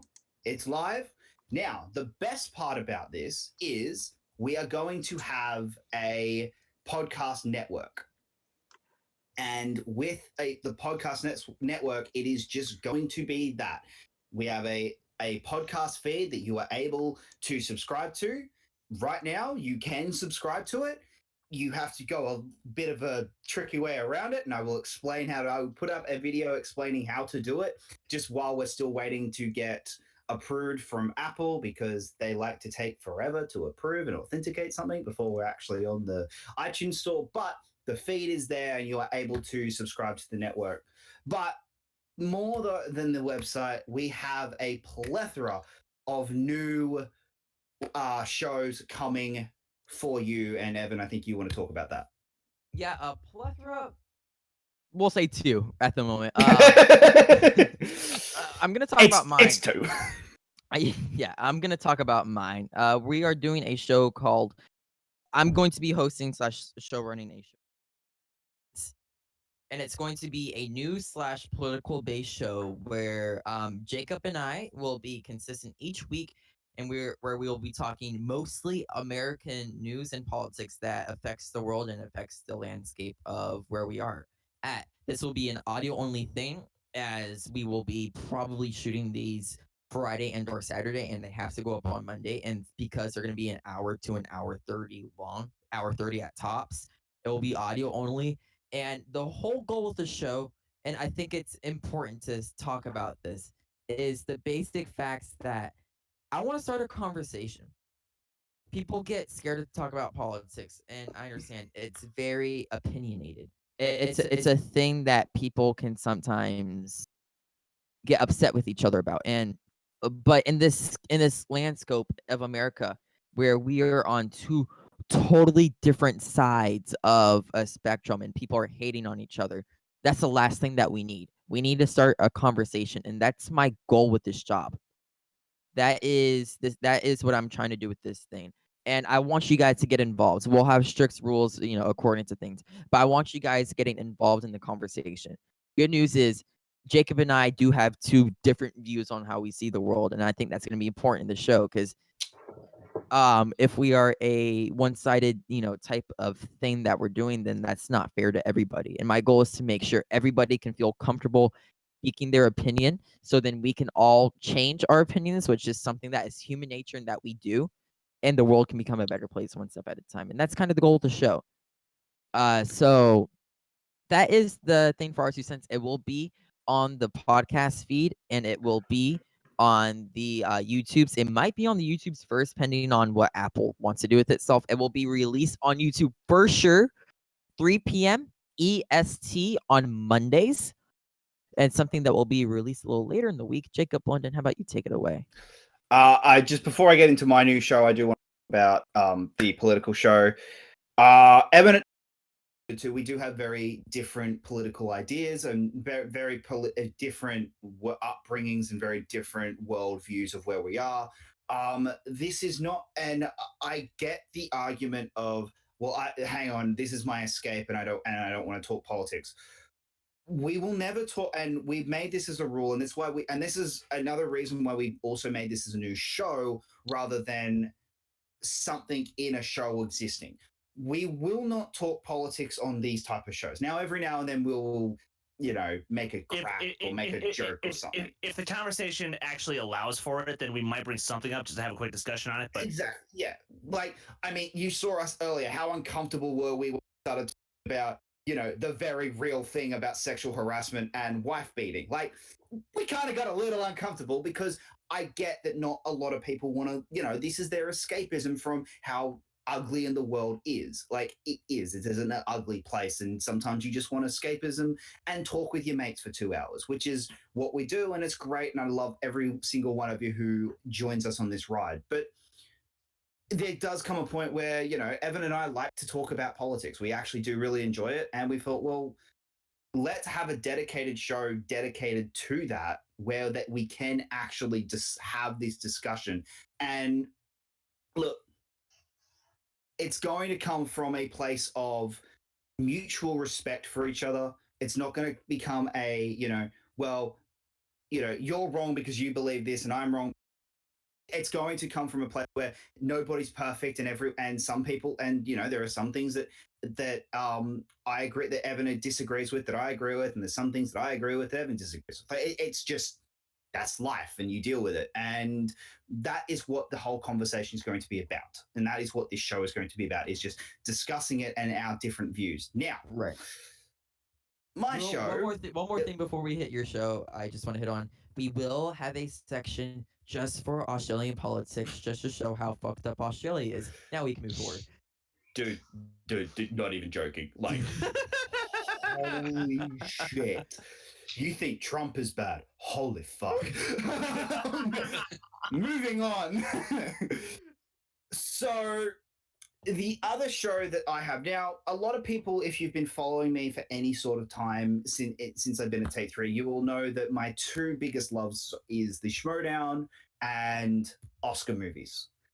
I already host a show about the Schmodown. So eventually I was like, how am I going to corner myself into the Academy Awards, basically? And this new podcast stream offered that opportunity. So every week, what me and my panel, depending who's free, I'm hoping that the regular panel will be Manning Franks, Chris Doman, and Evan DeGraff. I'm hoping will be our regular panel. Is between now and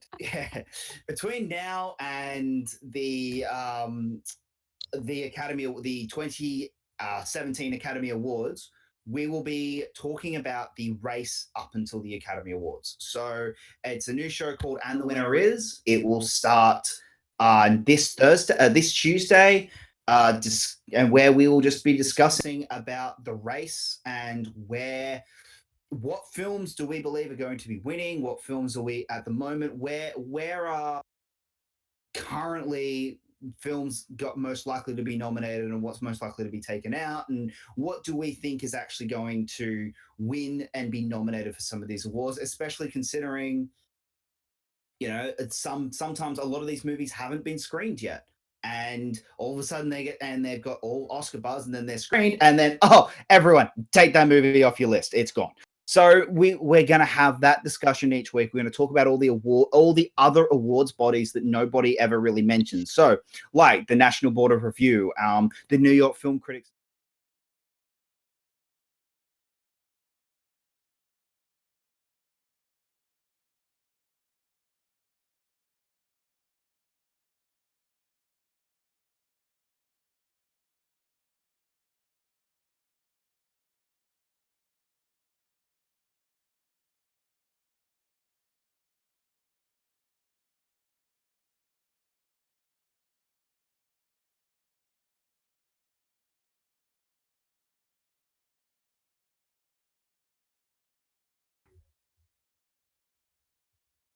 We are good.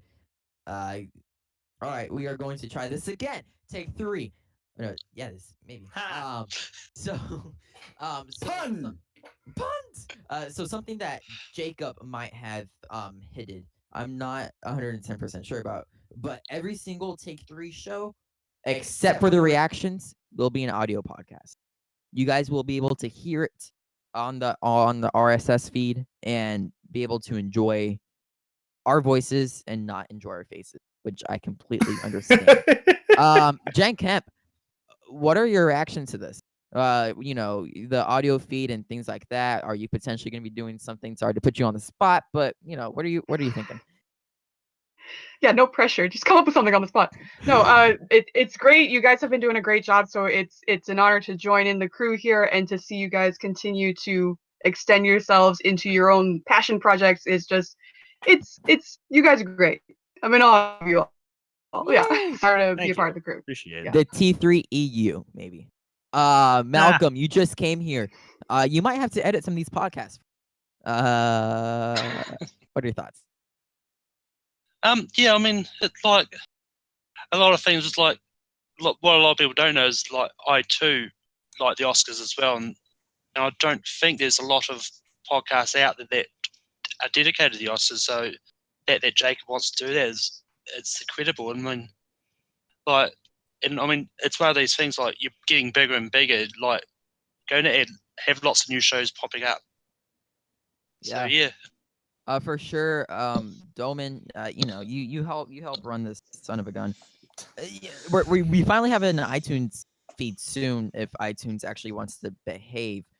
We'll see. What are you thinking? I am beyond excited to finally be expanding even further than we have, because this is something we've been wanting to do for a long time, which is how do we further expand the brand of Take 3? Because obviously we love doing it. You guys love taking this in. How can we possibly get an even bigger audience? And audio podcasts seem to be the best way to go. And already, I believe as soon as iTunes gets its head out of its ass and we can start doing this, right away you'll see Nights of the Podcast on there. You'll see the Summit. You'll see the watch along. You'll see pretty much our 2 cents, and the winner is which spoiler alert, we did record that earlier today, and this first one's a fun one. It's a very fun episode. You guys are gonna love it. But yeah, it blows my damn mind that, because I didn't think that we were gonna necessarily get this far as a channel, even though one of my dreams for this channel was for it to be a podcast network. And holy shit, it happened. Yeah. So I'm no longer gonna call you the Penguin anymore, Clark. You're gonna be known as Doc Ock. Think about it. It'll make sense. Like you never called me that, but yeah, you're obviously gonna have 10 tentacles now with this RSS feed. I know you're excited about it because suddenly Soundtracks is gonna be on the feed as well. Are you excited for people to hear what you're producing, or are you excited? What's your biggest takeaway? Well, yeah, I'm really excited because suddenly Soundtrack is made for the podcast format. But I also like that it's kind of, I like to put a lot, that show has a lot of production to it that goes into it, and I'm glad that people can listen to that. And other shows like the Summit's really made for podcast form. We've gotten lots of comments saying like, oh, we really want to listen to the Summit on our way to work. And it's really hard to do that with YouTube. But now that we have this format, it's going to be great. It's another feed to worry about on my end, but it's great. It's awesome. Look, guys, if you heard everybody cut out for those like 2 seconds earlier, that's because I made a mistake. I'm the octopus tonight. I'm the octopus every night. It's great. It's awesome. And this RSS feed is going to be great for you guys, great for all the guys on this panel, great for me. I just have to make sure it's up and running all the time. It's going to be fun though. And this podcast is just the next step. And this whole thing is going to be awesome. It's going to be grand. I don't know how to end my stuff, but with bada bing, bada boom. All right, right before Jacob talks, we are doing a Q&A right now. Throw in as many questions as you can. We will be filtering the ones that we do want to answer versus the ones that we don't want. Media. Something to look out for in our 2 cents. Jacob, you did have something to say. What's poppin'? We also do need to mention the fact of Matt Kearns' new show called Rustling on with Russell, and his first episode will be they talking about Kurt Russell's hair. I do just had to get that joke in there. Talking about questions and answers here. Matt Movie 611. I've never heard of the dude. Yes, why is Kearns the best member of Take 3? I'm having difficulty with this one. Well, he is slightly funnier than Evan, which that's pretty. But to be fair, he's no open poll. Open poll is still the funniest. Open poll. That video. Okay, I have to admit that.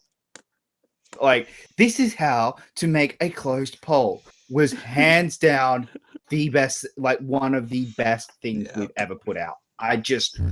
Oh my god! And it was the voice. The way he did the voice is just what absolutely made it just absolutely work so well. Yep. And Like a absolutely true insane. actor. Actually, quick question, Clark. I'm gonna put you on the spot. Where the hell are these micro ventures? You've been lazy on the editing with them. They're gone, and now people don't have solid entertainment. What the hell? Well, ouch. Well, you know, I've been kind of busy, but you know, I have so much. You guys have no idea how much content I have for a blooper reel. I had to push it back because I was busy with the live show. But on top of that, you guys have no idea how many phone calls I am in with Evan. How much material I secretly record of his dumbass antics. I have so much material. So much. There's one thing that there's a recording I have where he fucking forgot his wallet when he went to McDonald's. It was the greatest adventure of my life. Fantastic. So Evan, you want that stuff put out? I will do it in 2 seconds, and you will cry like the baby. All right, Chris. This is actually a very important question for the league. I do want to bring this one up. Yeah. If you don't have a Facebook account, can you still join up in the new league? I have a Twitter and Skype account to connect. Yes, you can. You can still compete because at least that way we have a way of getting a hold of you, and that way you also have a way in turn of promoting the league, which if the greedy side of me says that's the more important part, but the actual more important part is we can get in contact with you to compete.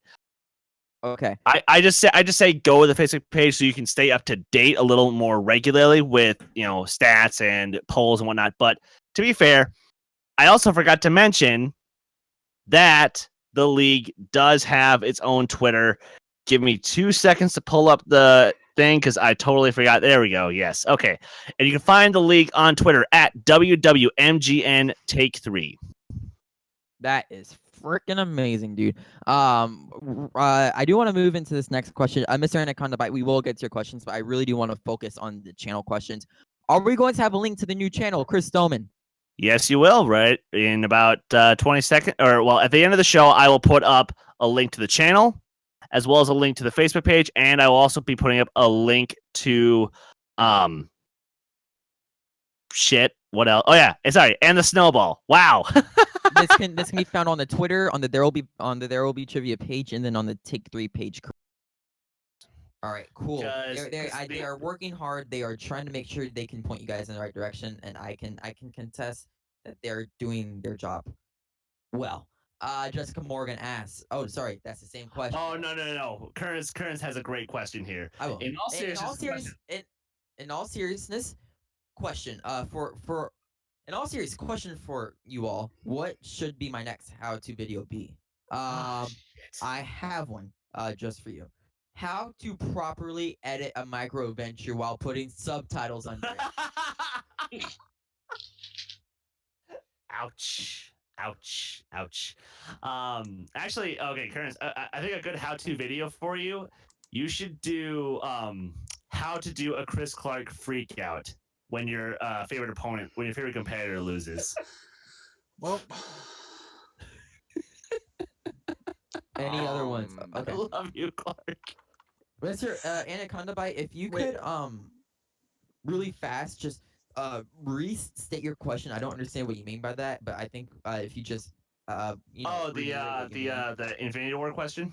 No. The putting the link to the dude,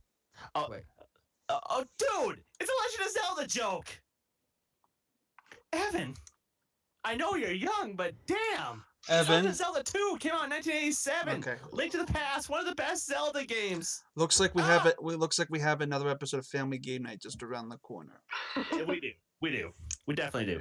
I'll say the Twitter handle at the end of the show. Okay. A nerd build actually asked, what was it that one guy wanted? How not to see Chris Clark's response on Facebook? Yeah. Some dudes are absolutely awful on MTS. We'll just leave it. You know what? Okay, no, I want to bring this up for 2 seconds here, guys. I know none of you give Clark a hard time on the MTS group, and thank you. And for those of you who actually defend him, again, thank you. But people just don't get a bit, and it's fine. people don't get the That's bit, another and it makes me sad. Yep, I'm trying to phase it out. It'll be it's something that the Chris Clark curse. I've gotten 3 right in a row.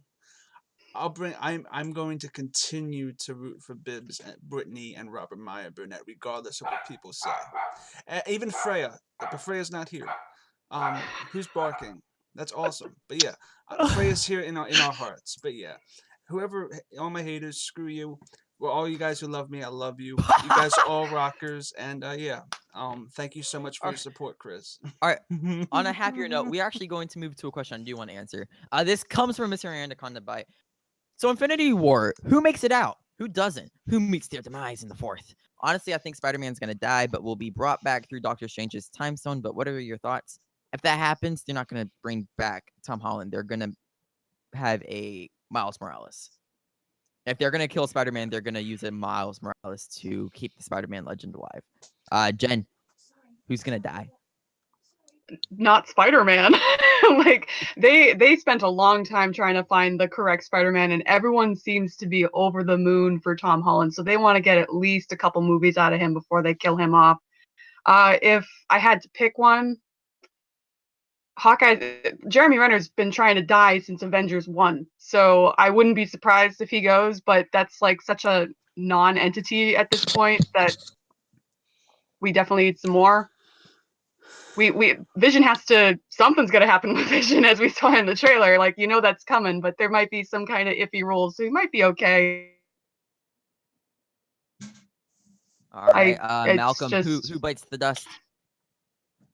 Well, like, I don't want to think of anyone dying, to be honest, but someone's going to have to die. And I think they've done all they can with Iron Man. I think he's going to be the one to die. That's not a bad shout, Clark. Who bites the dust other than yourself? What? Well, Spider-Man would be the last person I'd expect, because Tom Holland just has so much material left in him to do. He has so much. He's young. He's not going anywhere. The person who's dying isn't going to be Captain America. I think the person who's actually going to be dying might be Hulk. I think we might be losing Mark Ruffalo. I don't know why. I just feel like maybe we're going to get She-Hulk instead, and She-Hulk will rise, and Mark Ruffalo will just be like the old Ben Kenobi, and you see his ghost sometimes. I don't know. It'll be fun, though. It'll be a very fun Ruffalo movie. also gives away a lot of Marvel secrets, so I wouldn't be surprised if they want to add to that one, too. Dude, that's so funny. That the thing when he kept it live on Instagram had me absolutely dead. And then the facts that they joked about it with Ruffalo and Holland announcing that the trailer was coming, that was amazing. Look, whether you like it or not, Disney knows how to mass market an item, and that's exactly what they do. Someone says, "Do we really need someone to die?" Real quick. Well, it's gonna yes, happen. we do actually. We need Steppenwolf and his CGI to die. I just said that. Yeah, but Steppenwolf isn't Marvel. Get lost. We're not even discussing that. We are moving on. Yep. Oh, I mean, yeah. Sorry, I had to. Guys, bring in the more questions. I actually this segment was made because we do have an announcement coming. There are some actually, confusing things that we might or may have not said. Ask about Andrew Winters. Ask about Andor 2 Cents. Ask about Suddenly soundtracks, and ask about the different things. Ask questions to Malcolm and Jen because, well, they're new, and new people are interesting and cool. So, and if not, then perhaps we might have to say goodbye. Okay, here we go. From Jonathan Peck, what movie critic or personality who hasn't been on a Schmodown would make their debut in 2018? Mine is Cody Decker and Jacqueline and Cody. I've heard of Cody Decker. Isn't he? He was Jen's on husband. Jen's Jen's husband, husband. and he That's was on why I movie thought. fights a few times. He's been on film therapy a couple times. He's great.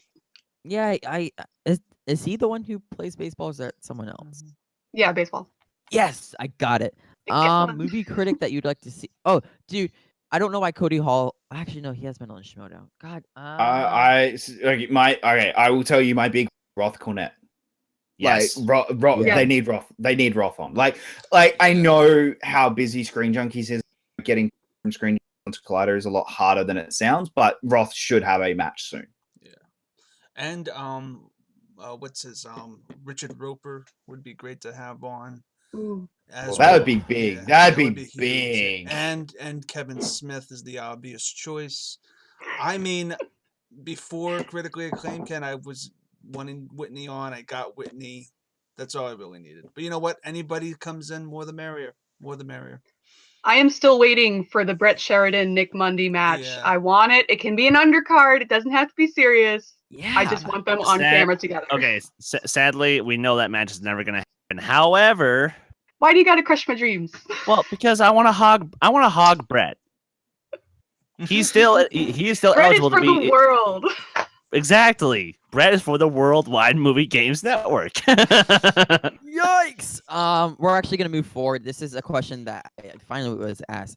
So I know the podcasts are now uncensored, but with the political podcast, how unfiltered will you guys be? No holds barred. Look, Jacob and I like to fuck around with each other. I will, call him an Aussie bloke, blah blah blah blah. He'll call you a little shit. But like at the end of the day, we know what lines to cross and whatnot. And if something's brought up in the comments like, hey, I didn't appreciate that joke, we will address it on the next podcast, obviously. And and we know each other's bearings. We know what's too far and what's not. We will make fun of radical ideas and opinions from time to time because they are one radical and two, they're good joke material.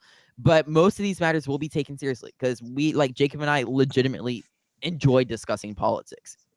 They're like, he is the consistent person in Take 3 whenever I discuss politics with him. It is an actual like conversation where we can sit down and talk about ideas. And that's what this podcast is. Unfiltered. I don't necessarily see like cussing and things like that being a big issue necessarily, but who knows? Okay. Okay. I don't think it's not going to be, Evan and I just swearing at each other the entire time. It's going to be from a place of mutual respect. And that's very key with this thing. As long as it's from a place of mutual respect. Now, look, as most people might not know, actually, I'm very conservative, whereas in Evan's a lot more liberal and a lot more progressive. And that obviously creates tension, and that's where this whole discussion is going to come from. But it's going to be a very, place of respect. And yes, Nerd Bill, you have definitely missed a bit in the last hour. We are talking, we have a new podcast network that you helped us help. Kind of. You helped me. You showed me how to do it all. So. Oh, okay. Actually, I guess Miss Anaconda Miss asked a question, which is fine. Like we are going deep, probably into the FBI, and to Michael Flynn pleading guilty today, and how important that was. That's just a news topic. I haven't given an opinion on it, but we will be diving deep into things like that. Like we are going to be talking about some serious stuff that has happened. Yeah, because it's important. We're not going to sugarcoat the seriousness of these stuff, but what we're going to do is bring levity. Not try and bring levity, but more talk about it from a here is a progressive and here is a conservative side of it. Now, there are going to be times where Evan and I completely agree. There are going to be times where Evan and I completely disagree. But that's the nature of discussion. Also, we have someone says 15. Someone says, yeah, it might only get 5 or 15 people watching. Here's the thing. We don't really care about who listens or who doesn't listen. We've talked about this before, closed doors. Like, we really just we just want to put things out because we like it. We enjoy what we do, and that's what's important. As long as we're consistent through it, you will keep seeing our shows being put up. That's kind of our rule. As long as you love it and you are consistent, that's really all it is. And I think that's gonna wrap it up. Unless if you have any last second things, we'll start closing out the show. I do want to start with Malcolm, our brand new editor here on Take 3 Productions. Where can the good people find you, and what can they be expecting seeing you on Take 3? Well, I mean, you can find. First of all, you can find me on the Worldwide Movie Trivia Games Network. Me and Manning are a team. We're facing up against Subraf and Matt, and I've been able to move Battlegrounds a few times. And like on Take 3, you'll probably find me on various shows, like the reactions, stuff like that. I'm all over Facebook. I'm Malcolm Goldie Lay. So yeah, that's pretty much it. Awesome. Jen Kemp. Obviously not as new as Malcolm, but this is your first appearance on any Take 3 live show. It's not my fault you all went on break. Heyo, that's my fault. I will take full responsibility. Where can the good people find you? You can find me on Twitter and Stardust, Jen Kemp at JK Meme Queen, and you can find me also in the brand new Trivia League, Kick It Ass. My first match is coming up against Henry, so that's gonna be really ugly for him. Henry's getting his ass whooped, and he kind of knows it, so I feel a little bad. Doman, where can the good people find where you are? You guys can find me on Twitter and my band Last Shot Redemption at LSAR Band and Man. You guys can follow Take 3 Productions on Twitter and Instagram at Take 3 Trivia. You can find the Worldwide Movie Games Network at WWMGN Take 3. And you can also find me waiting for my first match against Robert Parker. He is aching for a rematch, and I'm aching for one as well because, look, I'm not going to lie. He got a little unlucky, and hopefully this time around we can have a good, completely fair match, and I can't wait to beat him once again just so I can get back at that little shithead Lucas. And also, when Jacob and I run that team tournament like it's nobody's business. All right. Talk about the Aussie over there. Where can the good people find you? You guys can find me at Facebook and Twitter on at Jacob London. You guys can also find me on Letterboxd, where I do most of my movie reviews at Jacob London on Letterboxd. But I do want to mention this. Tomorrow, I am doing I'm basically taking over from Chris. I will be playing a game. I'm not sure what game yet for Family Game Night. Chris will give more detail, but we're doing a FIFA thing. I'm kicking your ass in FIFA. We've talked about this. Just to start with. But, and then afterwards, I am going to be playing a game for several hours. I'm going to be playing just a game for a couple of hours. I don't know what to play. So I'm going to put up a poll in the group in about 5 minutes. And I would love it if you guys can vote on those. I've got 4 games going up. I'd love it if you guys could vote and let me know what should I play. So other than that, I will see you guys tomorrow, and also you guys can obviously see me on the new show coming this Tuesday, and the winner is, as well as my regular show, which is the Reaction Summit. I am, before we throw it over to Clark, I don't think we give a lot of credit to Abe, which is he is what helped jumpstart Worldwide Movie Trivia and those games, but he is moving over to that network. I don't think you guys actually understand how much work that Clark does at Take 3 as of recently. The streaming, a lot of these graphics are his. The amount of asshole and work he's put into this is nothing in comparison to what Jacob, Chris have done to this point. I have to be completely honest.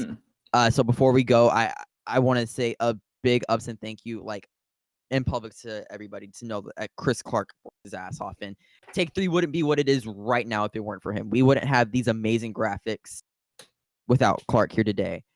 So that is, before we go, Chris Clark, plug yourself. Well, thank you. That was heartfelt. Thank you so much. But This is fun. This never feels like work. This is fun. Thank you guys for bringing me on when you did. This is awesome. You can find me on Twitter and Instagram at ChrisClark8788. Those numbers mean nothing. You can find me hosting Suddenly Soundtracks, which is our new show where we delve into a musical movie. A musical, not score, musical. We judge a movie solely based on the soundtrack that it provides.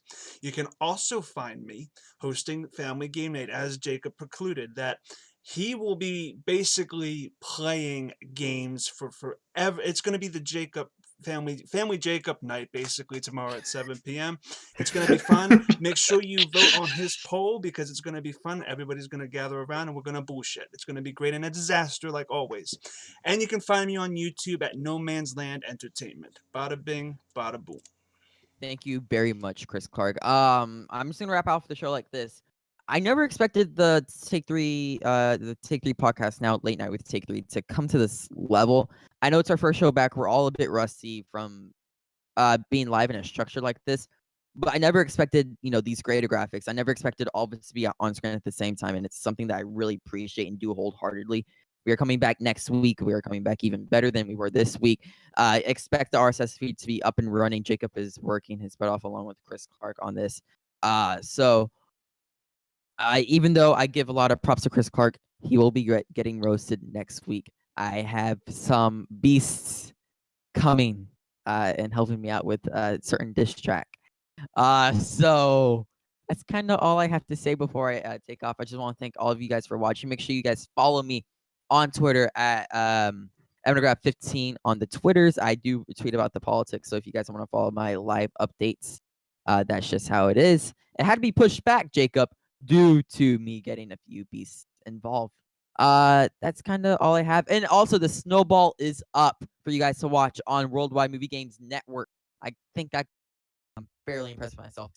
And with that, for my great friend Chris Clark, for one of my awesome friends Jacob Blunden, for the newbies and Malcolm and Jen, and for Chris Stoneman, I'm Evan DeGraff, and guess what, guys? Take care.